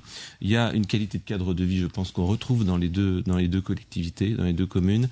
On parlait de Sautron qui est bordé par le Sens au nord et la vallée de la Chésine au sud. Il y a ce trait d'union. La vallée du Sens est clairement ce lien fort géographique. Donc il le fallait dans le nom de la paroisse. Hein. Très clair. Et puis cette dynamique démographique aussi, et cette dynamique économique aussi. 3000 entreprises sur Orvaux pour 29 000 habitants, et dynamique commerciale, je pense également sur Sautron. On est sur un appareil commercial, il y a 110 cellules commerciales. Je pense qu'on a un taux relativement aux autres communes de l'agglomération plutôt privilégié, favorisé. Ouais. Donc plutôt pour des habitants, je pense, qui ont une chance et qui d'ailleurs perçoivent avoir cette chance de qualité de vie et de service. Jean-Pierre Loiseau, vous êtes premier adjoint en charge des finances et de la vie économique, je l'ai dit. Et justement, dans ce contexte économique national difficile, avec la baisse des dotations de l'État et la hausse, on peut le dire, considérable des charges, que ce soit l'énergie, les assurances, retraite des agents, etc. Vous avez adopté en avril un budget 2025 de gestion plutôt rigoureuse. Quels en sont les grands principes ? Les grands principes, avec ce budget qui contraint beaucoup nos recettes, des dépenses qui sont décidées par l'État sans demander l'avis des maires de toutes les communes, donc des mauvaises surprises. Nous avons, pour ainsi dire, gelé les investissements, surtout les emprunts. Pas d'emprunt en 2025. Non, pas d'emprunt depuis. Il y a eu un emprunt depuis le début du mandat, un seul, parce que c'est compliqué. En plus, les dotations revenant reversées par la métropole sont plutôt en baisse également. La métropole a reçu également moins de dotations de l'État. Mais Sautron, qui est faussement considéré comme une commune riche. Pourquoi faussement ? Faussement parce que Sautron a des valeurs locatives élevées, donc c'est sûr qu'un peu comme Orvaux dans certains quartiers, mais Orvaux c'est un peu différent parce qu'il y a des quartiers prioritaires qui n'existent pas sur Sautron, mais donc des valeurs locatives élevées, des taux de taxes foncières qui sont plutôt faibles, et on nous dit que l'on ne tire pas assez parti de notre potentiel fiscal. Donc en essayant de gérer au mieux la commune et mettant des taux faibles, bien on a moins de dotations. Ouais. Pour ajouter et compléter ce que vient de dire Jean-Pierre, effectivement, on a 90% du parc, c'est du résidentiel, mais on a 17% de logements sociaux. Et là-dessus, je pense que ces dernières années, il y a une vraie volonté de la commune aussi de pouvoir offrir un parcours de vie résidentiel le plus complet possible et pour tout le monde. Et c'est compliqué également parce que il y a une véritable crise nationale du logement. Il n'y a qu'à voir tous les dépôts de bilan des promoteurs sur la France entière. Les bailleurs sociaux également, c'est difficile pour eux quand même aujourd'hui de réussir à sortir des programmes. Pour les communes, ce sont des sacrifices sur des terrains que l'on vend avec des grosses moins-values. Il faut le faire parce que bien sûr, il faut réussir à trouver des logements pour tout le monde. Je pense qu'en 2030, on sera devant une situation bien plus compliquée sur le manque de logements vu toute la crise que l'on traverse aujourd'hui. Mais on a la volonté quand même de trouver des logements pour tout le monde. Par contre, il faudrait que la métropole se rende compte que les gens qui viennent sur Sautron recherchent, ou sur Orvaux, je pense également, dans certains quartiers, c'est pareil, mais bon, je ne veux pas parler pour Orvaux, mais les gens cherchent des résidences en pavillon. Eh oui, mais c'est de plus en plus le cas. Hein. Depuis la crise du Covid, les gens recherchent des pavillons. C'est ce que les gens cherchent, mais il faudrait aujourd'hui sûrement densifier la construction pour réussir à offrir des logements à tout le monde, y compris des logements sociaux bien entendu, mais c'est pas obligatoirement les mêmes besoins qu'en centre de Nantes. Mmh. Pour la minute qui nous reste, on va essayer d'aller vite, mais vous avez mis en place un budget participatif à Sautron, ce qui n'est pas forcément le cas de toutes les villes de cette taille-là, avec 30 000 € par an. Le skatepark en est issu. Comment fonctionne ce dispositif ? Alors, la mise en place de ce dispositif était basée sur 2 choses. Tout d'abord, faire ressortir des besoins que l'on ne voyait pas obligatoirement, que les Sautronais pouvaient découvrir par eux-mêmes et nous faire remonter, mais également, essentiellement, de faire participer les enfants. Leur montrer qu'en participant à la vie politique de la commune, ils pouvaient obtenir des choses. Et donc les 2 budgets participatifs que l'on a pu mettre en place dans le mandat, ont été quand même le premier porté par une maman, Jessica Holnet, avec ses 2 enfants, qui a fait un théâtre de verdure à côté d'une école dont les écoliers peuvent bénéficier, mais également tous les Sautronais. Et le deuxième, c'était vraiment un groupe de jeunes, et ça nous a fait très plaisir que des jeunes s'investissent de cette manière pour porter le projet, aidés par une maman, c'est vrai, mais quand même, ils ont très bien porté le projet, sélectionné les fournisseurs, participer à la mise en place des nouveaux éléments du skatepark et créer une manifestation départementale, disons, de compétition de trottinette. Je suis pas un spécialiste du skatepark, mais bon, ça nous a fait très plaisir de les voir participer. À faire participer les jeunes à la vie citoyenne. Merci beaucoup Jean-Pierre Loiseau d'avoir participé à notre émission. Merci. Je rappelle que vous êtes premier adjoint à la mairie de Sautron. Merci Franck Richard, paroissien et conseiller municipal. Bonne journée à tous les 2. C'est le tour des clochers. Et nous accueillons maintenant Marcel Launay. Bonjour Marcel, est-ce que vous voulez vous approcher du micro ? Vous êtes professeur émérite d'histoire contemporaine des universités de Nantes, spécialiste du catholicisme. Merci d'être avec nous ce matin. Bonjour. Alors, commençons par les origines, si vous voulez bien. Qu'est-ce qu'on sait du patrimoine religieux d'Orvaux à l'époque médiévale ? On va commencer au tout début, donc le médiéval. Quelles sont les premières traces de vie paroissiale sur ce territoire ? Alors, à l'époque carolingienne, on découvre la naissance d'une nouvelle paroisse qui est placée sous la tutelle de Saint-Léger. Plusieurs chartes médiévales nous enseignent sur le fameux Ormédo, ou Orsvaldum, qui était à l'origine du mot d'Orvaux. Et donc, pendant toute cette période, on a l'existence d'une petite paroisse de 500 habitants environ, et qui a une église et un petit noyau urbain autour du centre actuellement du bourg. Et alors, moi j'ai le pont du Sens, qu'on appelait le pont d'Auzance, est mentionné dès le XIIIe siècle. Oui. C'est bien ça. Il a joué quel rôle dans l'histoire de cette paroisse ? C'est la limite avec la paroisse de ce qui deviendra plus tard Notre-Dame de Lourdes. Mais à cette époque-là, il n'était évidemment pas question d'urbanisme, pas d'habitation, et pas d'habitants, pas de paroissiens. On ne parlait pas de paroisse ? Non, absolument pas. Est-ce qu'on passe maintenant à la période moderne ? À la période moderne, à partir du XVe siècle. XVe, XVIIIe siècle. On a la chance d'avoir des archives. Ouais. Des archives uniques en Bretagne, registre de fabrique, c'est l'organisme qui fait fonctionner la vie paroissiale dans ses problèmes matériels. Et donc ces registres sont tout à fait précieux pour la connaissance de la vie de la paroisse. Et au moment de la période moderne, le patrimoine orvaltais se développe notamment avec la construction de châteaux. Alors la période moderne, c'est à préciser. De 15e, 18e siècle. Oui. Il y a un développement des châteaux, vous disiez. Alors les châteaux, plusieurs châteaux à l'époque, dont le plus ancien vraisemblablement est le château de la Tour, avec la chapelle du XVe siècle, avec un vitrail qui est classé d'ailleurs monument historique.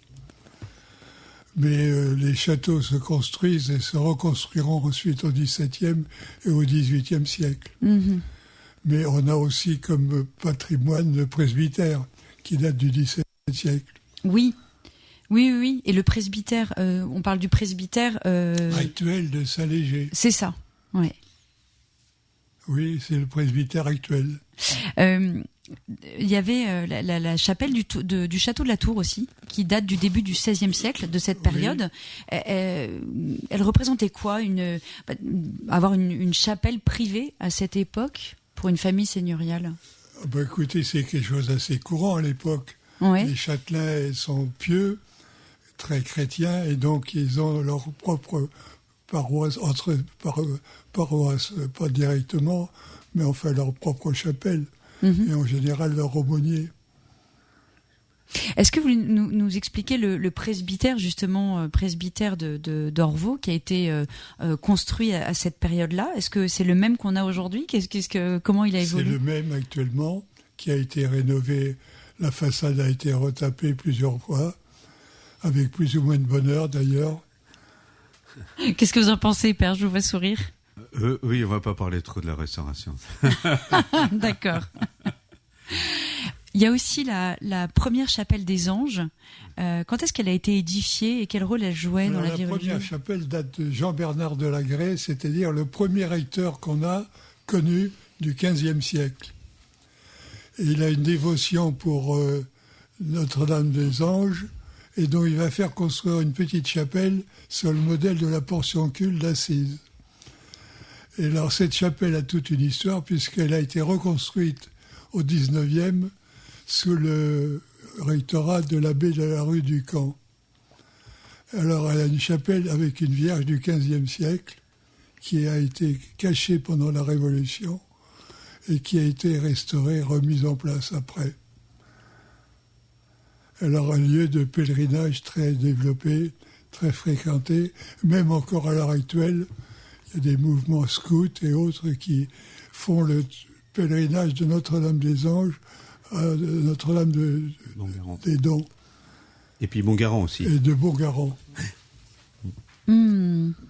Alors maintenant, si on arrive à la période contemporaine, le 19e siècle marque un tournant avec la construction de l'église Saint-Léger. Pourquoi est-ce qu'on a ressenti à l'époque le besoin de bâtir une nouvelle église ? Alors l'église, il y a eu plusieurs églises. Une époque médiévale, on en a parlé tout à l'heure. Oui. Ensuite, vous avez une époque moderne.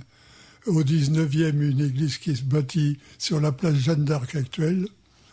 Et puis ensuite, 1900-1901, la construction de la nouvelle église, le centre du bourg, qui sera achevée en 1935 avec la construction du clocher.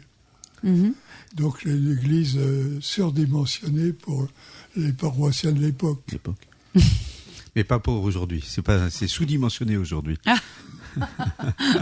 Pourquoi est-ce qu'on construisait des églises surdimensionnées? Tout simplement parce qu'il y avait de nombreux fidèles. Et puis il y avait aussi une espèce de concurrence entre les paroisses. Il fallait faire plus grand et plus beau que les voisins. Par exemple, prenez l'église de Carquefou, qui était une église tout à fait symbolique de cette époque de chrétienté. Les fidèles sont nombreux, et puis il y a les missions paroissiales qui accueillent de nombreux fidèles. Le XXe siècle a vu un renouveau des chapelles d'Orvaux. Comment est-ce qu'on explique ce phénomène de restauration et de valorisation du petit patrimoine religieux? La mise en valeur du patrimoine est quelque chose de tout à fait développé, mais je ne vois pas très bien. Justement, pourquoi on a eu besoin de restaurer, valoriser le petit patrimoine? On pourrait se dire, on a les églises, les chapelles. Pourquoi à cette époque-là, finalement, il y a un renouveau de ces chapelles d'Orvaux? Un renouveau. Un besoin de les restaurer? Ça fait partie du patrimoine communal. C'est-à-dire que c'est partagé à la fois par les croyants et les non-croyants. Et donc l'intérêt pour ce patrimoine est développé un peu partout en France et à Orvaux en particulier. D'ailleurs, je reprends la chapelle Notre-Dame de Montgarant, qui est classée au monument historique. est finalement prise en charge par la mairie de Sautron. Oui, effectivement, elle est assurée, dans l'entretien est assuré par la commune, c'est une propriété communale. Et d'ailleurs, on invite tous les auditeurs le 15 août, tous les 15 août au pèlerinage qui a eu lieu sur ce site de Bongarant, qui est une merveilleuse, une pépite, un joyau de notre patrimoine local, une chapelle donc du 15e effectivement, édifiée à la demande de François II, le papa d'Anne de Bretagne. Ah ouais, il faut vraiment y aller. Et il y a aussi le presbytère, on disait d'Orvaux, mais le presbytère de Sautron aussi a demandé des restaurations, mais là effectivement c'est la ville qui est la ville en qui charge. Qui est en charge aussi du presbytère, avec les locaux adjacents de la Viquerie, donc dédiés à la paroisse. Mais du coup, la commune a repris le presbytère qui n'est plus du tout, qui n'appartient plus à la paroisse. Qui n'est plus affecté à la paroisse. Ouais. Vous avez contribué, Marcel Launay, aux travaux de l'association Le Clos Histoire, qui documente le patrimoine orvaltais. Pour vous, quel est l'intérêt de préserver ces archives pour les générations futures ? Mais comme tout historien, je m'intéresse au passé et donc aux archives en particulier. Ouais. Or, on a la chance, je vous le disais tout à l'heure, d'avoir ces archives du 15e. Et puis ensuite, pour le 19e également, où il y a eu des travaux qui ont été faits, en particulier par un vicaire, l'abbé Emery, au milieu du 19e, qui lui a écrit une histoire de la paroisse, et qui est une source pour les historiens actuels. Donc si on a envie d'en savoir plus sur cette paroisse... Eh bien, vous avez de nombreux documents. Vous avez des travaux qui ont été faits dans le cadre universitaire, un mémoire de maîtrise qui a été fait sur les registres du 15e, justement. Ouais. Il y a eu un mémoire de maîtrise qui a été fait sur le 19e également, et puis les travaux du groupe Histoire d'Orvaux. Est-ce que vous voulez ajouter un mot, Père Michel Roy ? Et puis, Marcel Launay a écrit un opuscule très intéressant sur l'histoire de la paroisse. Donc, faut pas hésiter à le consulter. Bon, et comment il s'appelle ? Jalons pour une histoire paroissiale. Oui, il faut vous mettre en valeur, Marcel Launay. Vous êtes la mémoire de ce diocèse. Ah bah quand même, on vous connaît bien sur Radio Fidélité. Merci beaucoup pour ce voyage dans l'histoire d'Orvaux. Je rappelle que vous êtes professeur émérite d'histoire contemporaine des universités de Nantes, spécialiste du catholicisme. Bonne journée à vous. Merci. Dans quelques instants, c'est le tour des clochers.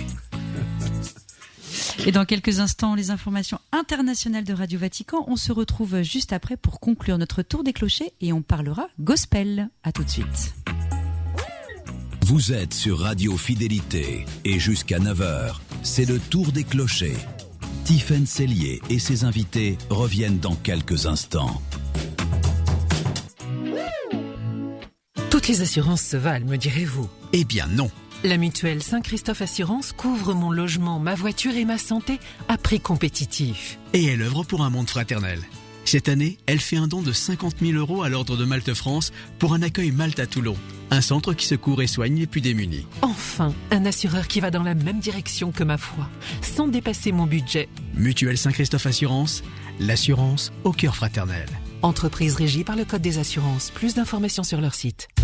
Une fenêtre Jeannot, c'est un cadre, comme celui d'un tableau. C'est un cadre de vie, le vôtre. Depuis plus de 50 ans, le réseau français de menuisiers créateurs Jeannot conçoit et pose des fenêtres et portes sur mesure pour vous aider à créer vos plus beaux cadres de vie. Jeannot, menuisier créateur. Changez votre cadre de vie sur jeannot.com. Un tableau ancien, un bijou, des vins précieux ou une antiquité asiatique. Faites-les expertiser par maître Paul-Marie Musnier, commissaire-priseur dans tout le Grand Ouest. Estimation, vente, expertise, il met son savoir-faire en toute confidentialité au service de vos biens, qu'ils viennent d'une succession ou de votre grenier. Maître Musnier vous accueille dans son bureau nantais ou se déplace à domicile. Appelez le 06 62 888 105. 06 62 888 105. Et retrouvez toutes les infos sur www.milon.com. L'histoire que je veux te raconter parle d'un roi. Le roi des rois. Wow. Il y a des anges, des méchants rois et des miracles. Le roi des rois, un dessin animé extraordinaire pour plonger dans la vie de Jésus. Nous n'avons pas assez de nourriture pour tout le monde. J'espère que ça aidera. Saisissez-le! On ne peut rien faire pour lui? Si, mais pas de la façon que tu crois. Merci beaucoup, papa. Le roi des rois, la plus belle histoire racontée par un père à son fils. Actuellement au cinéma. L'Ukraine souhaite une paix digne avec la Russie. Le plan de paix américain en 28 points présenté ce jeudi prévoit la cession à Moscou de 2 régions dans l'Est, 2 autres au Sud seraient partagées.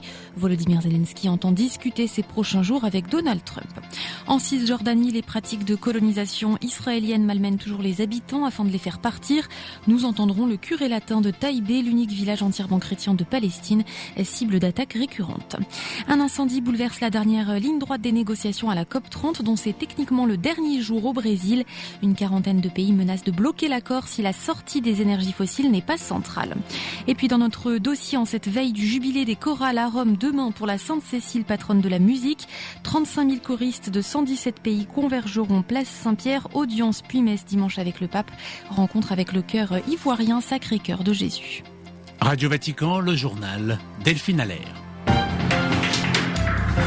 Bonjour, le président Zelensky a officiellement reçu un plan américain composé de 28 points élaboré par les États-Unis après discussion avec la Russie en l'absence de l'Ukraine.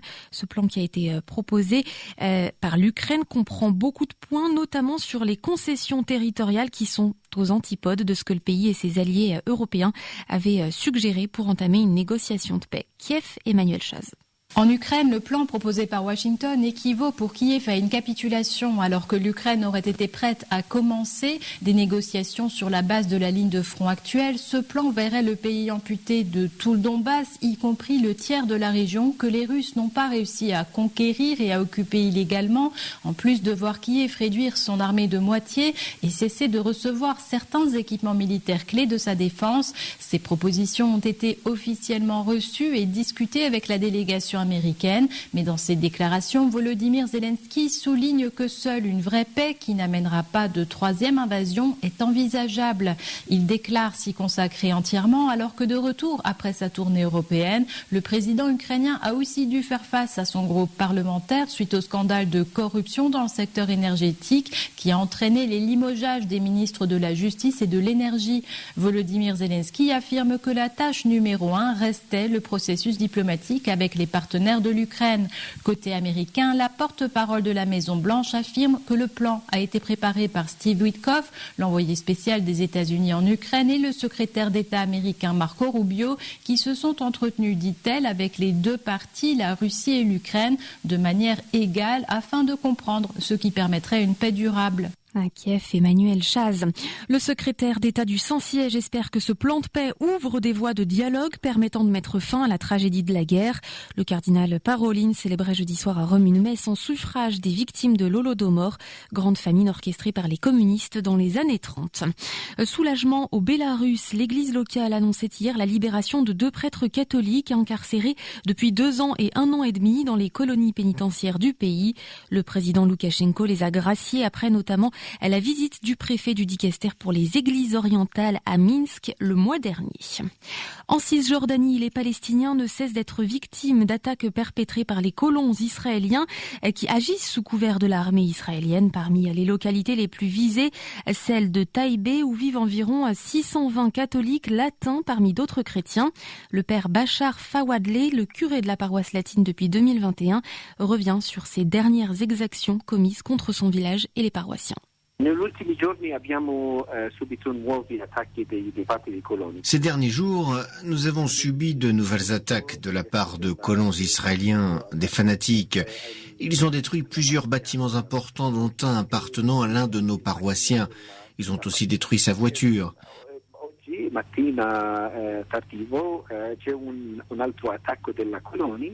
Ce jeudi matin, les colons ont mené encore une autre attaque, cette fois contre la station essence.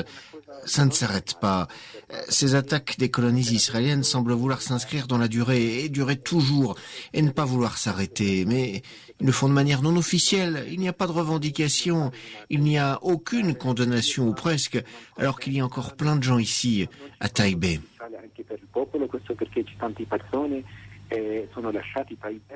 Un propos recueilli par Beatrice Guerrera de la rédaction italienne de Radio Vatican. Un plan de relance massif, 117 milliards d'euros. Il est approuvé par le gouvernement japonais ce matin.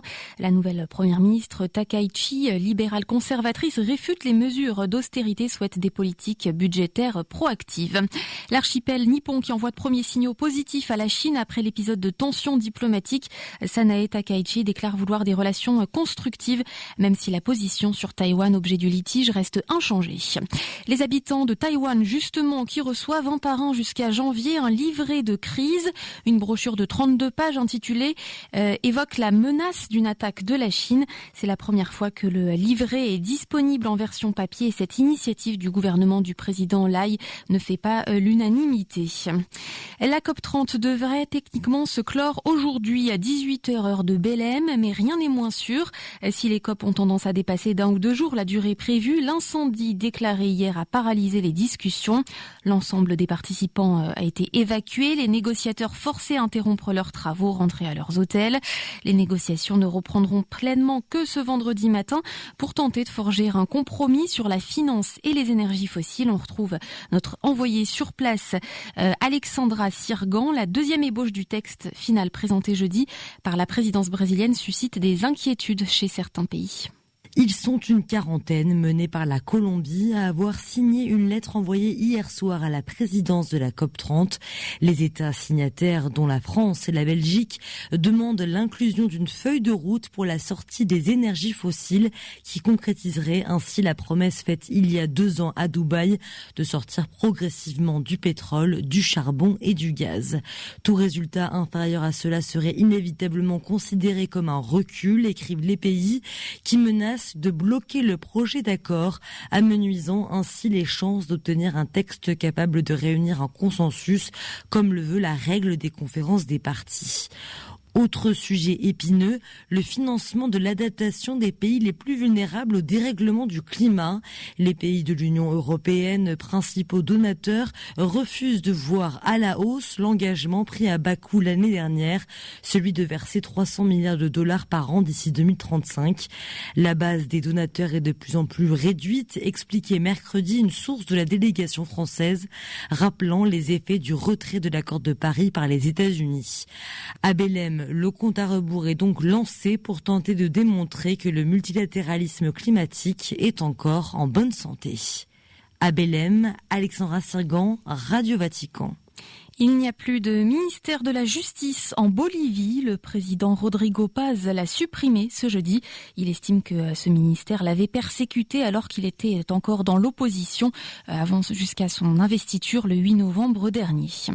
Le président français en tournée africaine achève aujourd'hui une visite sur l'île Maurice au programme Coopération sécuritaire en mer pour lutter contre le narcotrafic et la pêche illégale. Il est attendu en Afrique du Sud dans la journée où, comme de nombreux autres chefs d'État, il prendra part au G20 de Johannesburg ces samedi et dimanche avant de rejoindre le Gabon et l'Angola la semaine prochaine. Un G20 qui a la particularité de voir l'absence des États-Unis, de la Russie et de la Chine.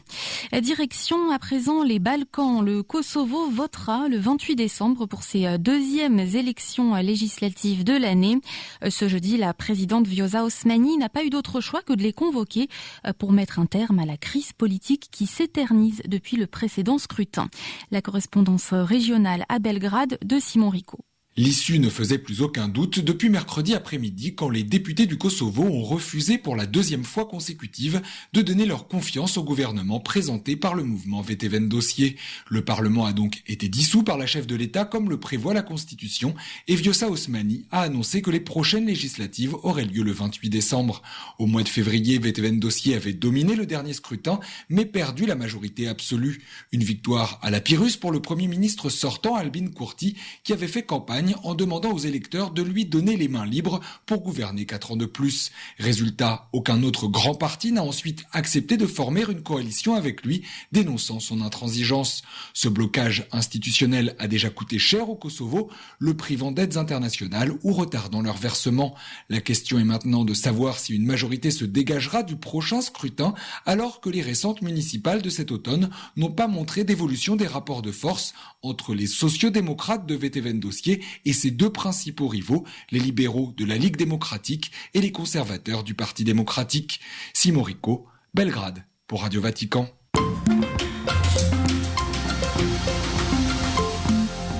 C'est l'avant-dernier jubilé thématique de l'année sainte 2025, celui des chœurs et des chorales.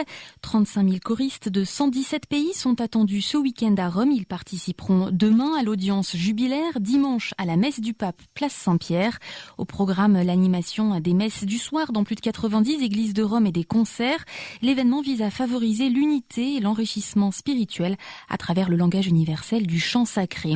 L'occasion aussi pour ces choristes venus du monde entier de mettre l'accent sur la façon de vivre la liturgie comme le plus haut moment de l'expression de la foi et de se focaliser sur la mission des choristes dans la proclamation de l'évangile et de la parole de l'espérance, comme l'estime le chœur ivoirien Sacré-Cœur de Jésus, un groupe qui allie chant sacré et œuvre de charité.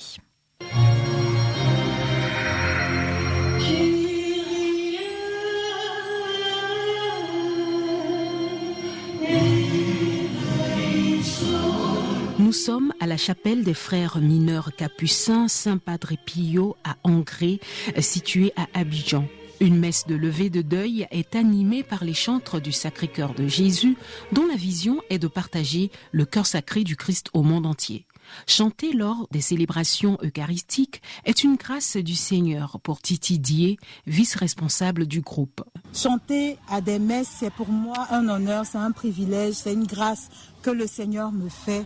Moi qui ne suis rien, qui me donne cette grâce-là, cette voix d'élever vers lui pour pouvoir emmener mes frères et sœurs en assemblée chrétienne à pouvoir le chanter, le célébrer. C'est une grâce infinie que je ne saurais exprimer. En tout cas, c'est trop grand. Que Dieu Tout-Puissant nous fasse miséricorde. La messe reste la plus importante des missions pour le Sacré-Cœur de Jésus. Créé en février 2010, le chœur ivoirien a choisi le chant sacré comme vecteur efficace d'amour et de charité. Le groupe a pour modèle Saint François d'Assise et Sainte Thérèse de l'Enfant Jésus. Au cœur de ses activités, des actions concrètes menées en faveur des malades, des démunis et des prisonniers. Alors nous ressentions un moment de notre vie chrétienne que le chant seul ne suffisait plus. Il fallait allier au chant des actions concrètes d'amour, de charité. Et c'est ainsi que nous avons mis en place ce groupe-là qui, en plus de faire résonner des sons vers le Seigneur, pose des actions caritatives. Et c'est le cumul de ces deux réalités-là qui sont, je dirais, l'appel du Sacré-Cœur de Jésus. Nous faisons beaucoup de concerts. Et à partir de ce que nous recevons comme argent, comme matériel lors des concerts, nous les acheminons vers des cas particulièrement. Nous sommes proches des enfants atteints du cancer, mais il arrive bien souvent que nous puissions organiser des concerts pour des prisonniers, pour des enfants démunis, tout cela dans la prière. Le groupe de chantres ayant pour premier responsable Herman Ndri Nguessan se laisse guider par l'Esprit Saint dans chacune de ses activités. À travers les chants liturgiques, l'espérance est transmise.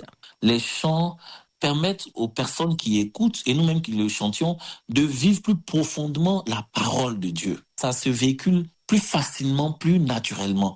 Donc, le chant liturgique, je dirais les chorales, les groupes musicaux sont très, très importants pour la proclamation de l'espérance. Nous sommes appelés véritablement à témoigner de ce que nous chantons. Voilà, il ne faudrait pas que ça se limite juste à des émotions. Lors des messes, nous nous sentons bien parce que nous chantons un chant qui nous touche. Mais nous avons chanté un chant qui nous touche, mais en dehors même de la chorale, ou peut-être même pendant que nous vivons avec nos frères dans la chorale, dans la communauté, nous sommes appelés à témoigner de tout ce que nous chantons dans notre vécu quotidien. Et il faudrait que nous puissions chanter, pas seulement parce que nous aimons le chant, mais parce que nous aimons Dieu. Un message qui résonne à la veille du jubilé dédié aux chœurs et chorales. Et comme le disait le pape François l'année dernière, les chorales doivent garder élevée la teneur spirituelle de leur vocation par la prière et la méditation de la parole de Dieu, en participant non seulement avec leur voix, mais aussi avec leur esprit et leur cœur aux liturgies qu'ils animent.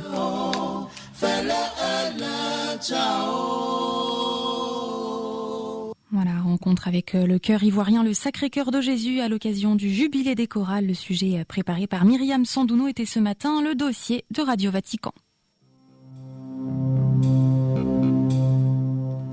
Ainsi s'achève ce journal. Merci de votre écoute et fidélité. Rendez-vous à 13h en direct de Rome pour une prochaine édition d'Information Vaticane et Internationale. Excellente journée.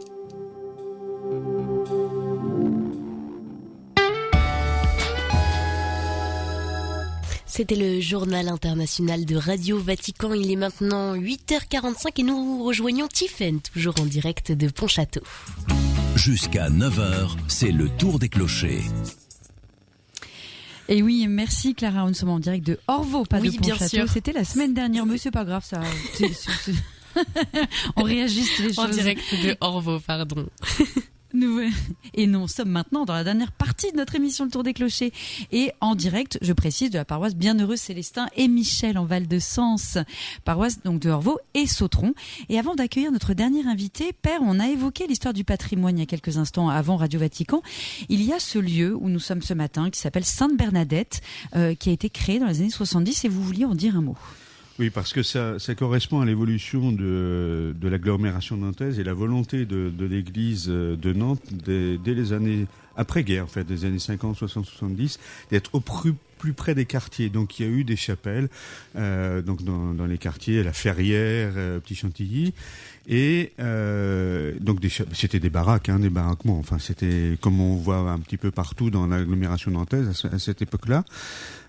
Et puis petit à petit, c'est que les communautés se sont constituées, ont grandi, et donc il y a eu la volonté d'avoir non plus des baraquements, mais des vraies églises avec des constructions plus contemporaines, mais surtout l'idée d'une fonctionnalité vraiment en lien avec la vie de la paroisse, qui fait qu'on a ici une église avec autour des salles de réunion qui permettent, pour nos rassemblements par exemple les samedis pour Dieu, d'avoir la possibilité d'accueillir jusqu'à 200 personnes avec des activités différentes. Donc on a un lieu pastoral qui est très riche, mais avec cette volonté d'être présent plus près des quartiers, et ce qui fait que c'était des quartiers qui beaucoup étaient en développement avec des ressources assez faibles, et ce qui fait qu'il y a eu dans ce qu'on appelait les centres religieux, une solidarité qui s'est faite avec des paroisses plus riches, de façon à mettre en commun les moyens financiers pour aider les paroisses à se développer, et ça a donné naissance à ce qu'on appelait le groupement solidaire des paroisses. C'est-à-dire que on s'aide encore actuellement à pouvoir vivre au mieux cette mission qui nous est confiée. Et je termine simplement au niveau du patrimoine. Ouais. C'est-à-dire qu'on a donc ces différentes églises, donc 19e, ici une église 20e, et puis des chaînes, et chacune apporte donc une identité donc à la vie de la paroisse. Et ça, c'est extrêmement important. On voit qu'il y a des personnes qui vont être plus attirées par un style d'église entre guillemets plus classique. Chez nous, le style néo-gothique, comme dit le Routard, le style néo-loire-atlanticain, donc qui est assez présent, massif chez nous. Mais en même temps, on a ces lieux qui sont aussi des lieux de vie qui sont extrêmement importants, où la vie qui rit à Sautron. Et puis il y a ces lieux de pèlerinage, je termine par celui-là. C'est le lieu de Bongarant, qui est un pèlerinage où il y a toujours du monde. C'est-à-dire tous les jours, 7 jours sur 7, cette chapelle est ouverte. C'est un lieu où les gens se sentent bien. Et les gens aiment venir pour déposer un cierge, pour prier, pour se balader. On assure la messe toutes les semaines, et on essaie d'accompagner cette vie en lien avec le patrimoine. Merci pour ce petit point informatif patrimoine. Et j'ai maintenant le plaisir d'accueillir Ritz Assolo, artiste et directeur de la chorale Gospel Rhapsody. Bonjour Ritz. Bonjour. Bienvenue sur Radio Fidélité. Merci d'être avec nous. Pour nos auditeurs qui ne vous connaissent pas encore, parlez-nous de votre parcours musical qui vous a d'ailleurs conduit de Montpellier jusqu'à la région nantaise. Alors, de Montpellier. Alors, j'ai fait une formation musicale un tout petit peu comme tout le monde en fait, avant d'atterrir à Montpellier, où j'ai fait des rencontres en faisant du gospel comme ça en quartet, et au final, au fur et à mesure des rencontres, j'ai atterri dans un groupe qui s'appelle les Black and White Gospel Singers. On a fait une tournée européenne, et puis c'est là que tout a commencé, et c'est là que j'ai décidé d'en faire mon métier, on va dire. Voilà pour résumer. En énorme. En énorme, c'est ça. Oui. Et qu'est-ce qui vous a attiré vers le gospel et le negro spiritual ? Alors, du plus loin que je me souvienne, c'est la voix. J'ai toujours été intéressé par la voix, par des ensembles vocaux, que ça soit gospel ou pas. Et il y a quelque chose de plus en gospel qui m'a attiré particulièrement, c'est C'est cette émotion que les voix dégagent en fait. C'est une manière de chanter qui est très très spécifique et qui mélange à la fois, pour résumer, la musique écrite et puis la musique orale, et qui est très instinctive. Et on a des chœurs en gospel. Il y a beaucoup de chœurs qui ne sont pas écrits. Et pourtant, il y a beaucoup de partitions qui ne sont pas écrites et pourtant ce sont des chœurs complexes de 4 voix et voilà.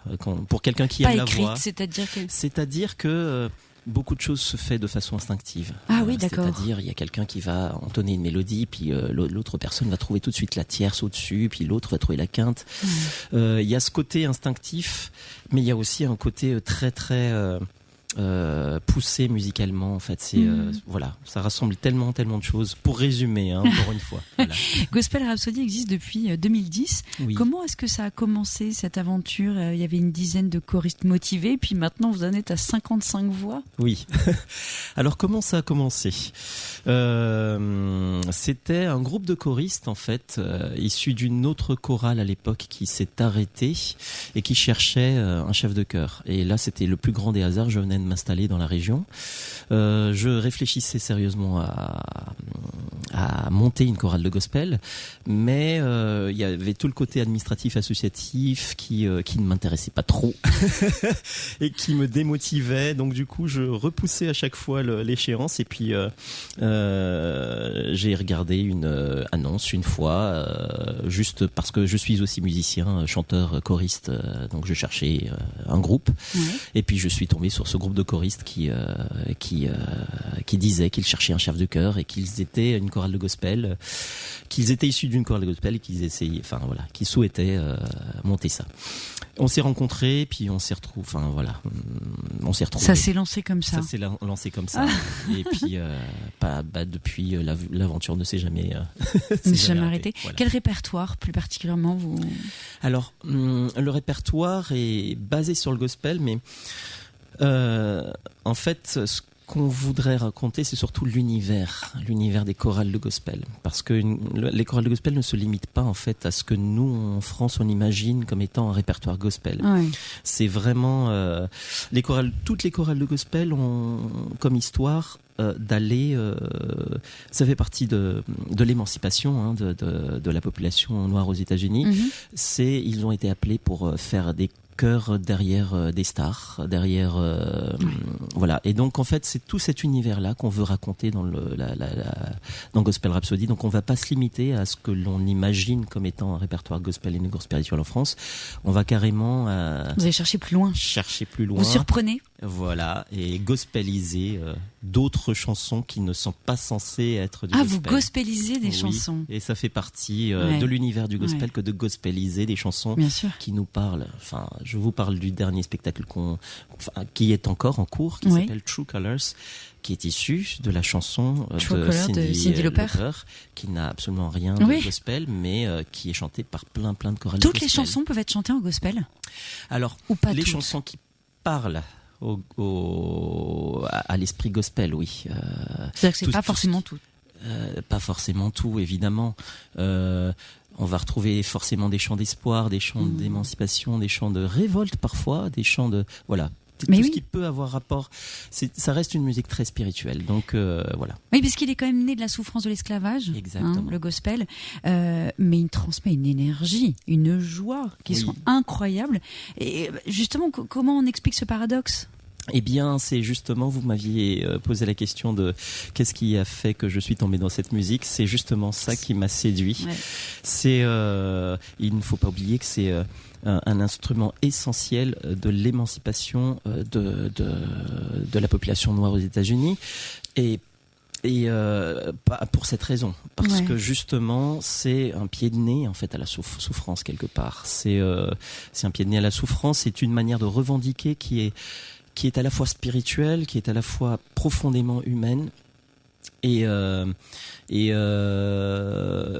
fait, j'ai envie de vous dire, venez voir en spectacle, et vous comprendrez pourquoi est-ce que on a autant d'extase à parler alors qu'on est en train de parlé de souffrance et on est en train de parler, voilà. Et vous avez participé fin décembre au premier grand concours des régions sur France 3 et vous avez obtenu la 2e place devant plus de 2 millions de téléspectateurs. Oui. Comment vous avez vécu cette aventure qui était d'ailleurs en Alsace, hein? Oh là là, c'était grandiose. Incroyable. C'était incroyable. Ah ouais. Alors comment on avait vécu? C'est un couronnement, ça. Ah bah oui, c'était. On a été soutenu très grandement par la mairie d'Orvaux d'ailleurs, que l'on remercie. J'en profite pour remercier. C'était incroyable. Nous-mêmes, on n'y croyait pas hein, quand on s'est retrouvé sur le podium et qu'on a été sélectionné une première fois parmi les 7 chorales et ensuite une deuxième fois parmi les 3 premières chorales. C'était incroyable. Voilà. Ouais, j'imagine. Vous avez des projets pour 2025-2026. On parle d'un spectacle à l'Odyssée, le concert dans la région des Pays de la Loire. Est-ce que vous pouvez nous en dire plus? Quelques mots? Alors, nous préparons un spectacle sorti probablement en 2026. Alors en ce moment, on tourne sur un spectacle qui s'appelle True Colors, comme je vous ai dit. Comme vous avez dit. Le prochain spectacle, c'est African Heritage. Donc ça parle de l'héritage africain. Donc vous voyez bien que c'est très très large. Et si vous êtes curieux, vous allez peut-être essayer de comprendre, parce que de prime abord comme ça, on comprendrait peut-être pas pourquoi on parle de ça alors que c'est du gospel. Mais voilà, on vous prépare ça. La prochaine date, ça va être encore sur le répertoire True Colors et c'est le 7 décembre à l'église de la Chevrolière. Je crois que c'est à 16h. Et vous recrutez des voix masculines. Exactement. Comment on fait pour vous joindre? Il y a le site internet. Il y a le site internet, vous avez Facebook, vous avez Instagram. Donc c'est Gospel Rhapsody. Exactement. Gospel Nantes. Rhapsody. Vous tapez Nantes ou Orvaux. Orvaux. Voilà. Et nous recrutons des voix masculines. C'est un recrutement sur audition. Voilà. Et c'est en septembre les recrutements, mais vous pouvez d'ores et déjà contacter la chorale. Eh ben écoutez, un grand merci Ritz d'avoir témoigné au micro de Radio Fidélité pour ce tour des clochers. C'est toujours trop court, merci. Nous sommes en direct de la paroisse Bienheureux Célestin et Michel en Val-de-Sens. Bonne journée. Merci. C'est le tour des clochers. Il est 8h passé de 56 minutes. Il nous reste même pas 2 minutes pour terminer ce tour des clochers. Père Michel, je me suis laissé entendre dire que parmi vos projets de paroisse, vous organisez un pèlerinage en mai à la cathédrale. Oui, parce qu'on a décidé d'inscrire régulièrement ces temps forts, ces événements, à la fois une retraite paroissiale qu'on a vécue au mois d'octobre et qui était un moment extrêmement fort de 4 jours et qui a beaucoup apporté. Et puis aussi cette expérience du pèlerinage qu'on a vécu l'année dernière à Bellefontaine. On a pu vivre cette visitation parce que les moines étaient venus, c'était une grande grâce parce que frère Célestin est musicien et donc... Et frère Michel écrivait. Alors, frère Michel écrivait un peu, mais c'est Célestin qui était le musicien. Il y a beaucoup de choses à dire sur frère Michel aussi. Mais et donc les moines sont venus, on a en visitation, ce qui était exceptionnel, hein, que des moines puissent venir. Et puis on a vécu ce retour et on s'est dit il faut absolument faire un pèlerinage. Et puis comme la cathédrale est réouverte, on va y aller. Et ce qui nous permettra d'aller de plusieurs manières, à la fois à pied, pour ceux qui voudront aller à plusieurs. Et puis on se retrouvera tous à la cathédrale pour vivre une journée intense. Voilà, à la cathédrale. Puis bon, évidemment, vous savez que j'ai un petit attachement à la cathédrale. Et pour l'avoir vécu avec des enfants du caté, on a fait une matinée et il y a une joie à se retrouver dans la cathédrale. Cette cathédrale, elle nous attire, nous aspire vers le haut, vers le meilleur, dans une dimension spirituelle, voilà, très forte. Eh bien, merci beaucoup, Père Michel Leroy, de nous avoir accueillis ce matin, d'avoir partagé cette matinale avec les auditeurs de Radio Fidélité. Un grand merci également à tous les intervenants qui se sont succédés pour continuer à faire vivre cette belle mission et permettre à Radio Fidélité de proposer chaque jour des programmes enrichissants. Nous avons besoin de votre soutien. N'hésitez pas à faire un don. Chaque contribution, même modeste, compte énormément et nous aide à poursuivre notre engagement auprès de vous. Merci de tout cœur pour votre générosité et merci à tous pour votre accueil.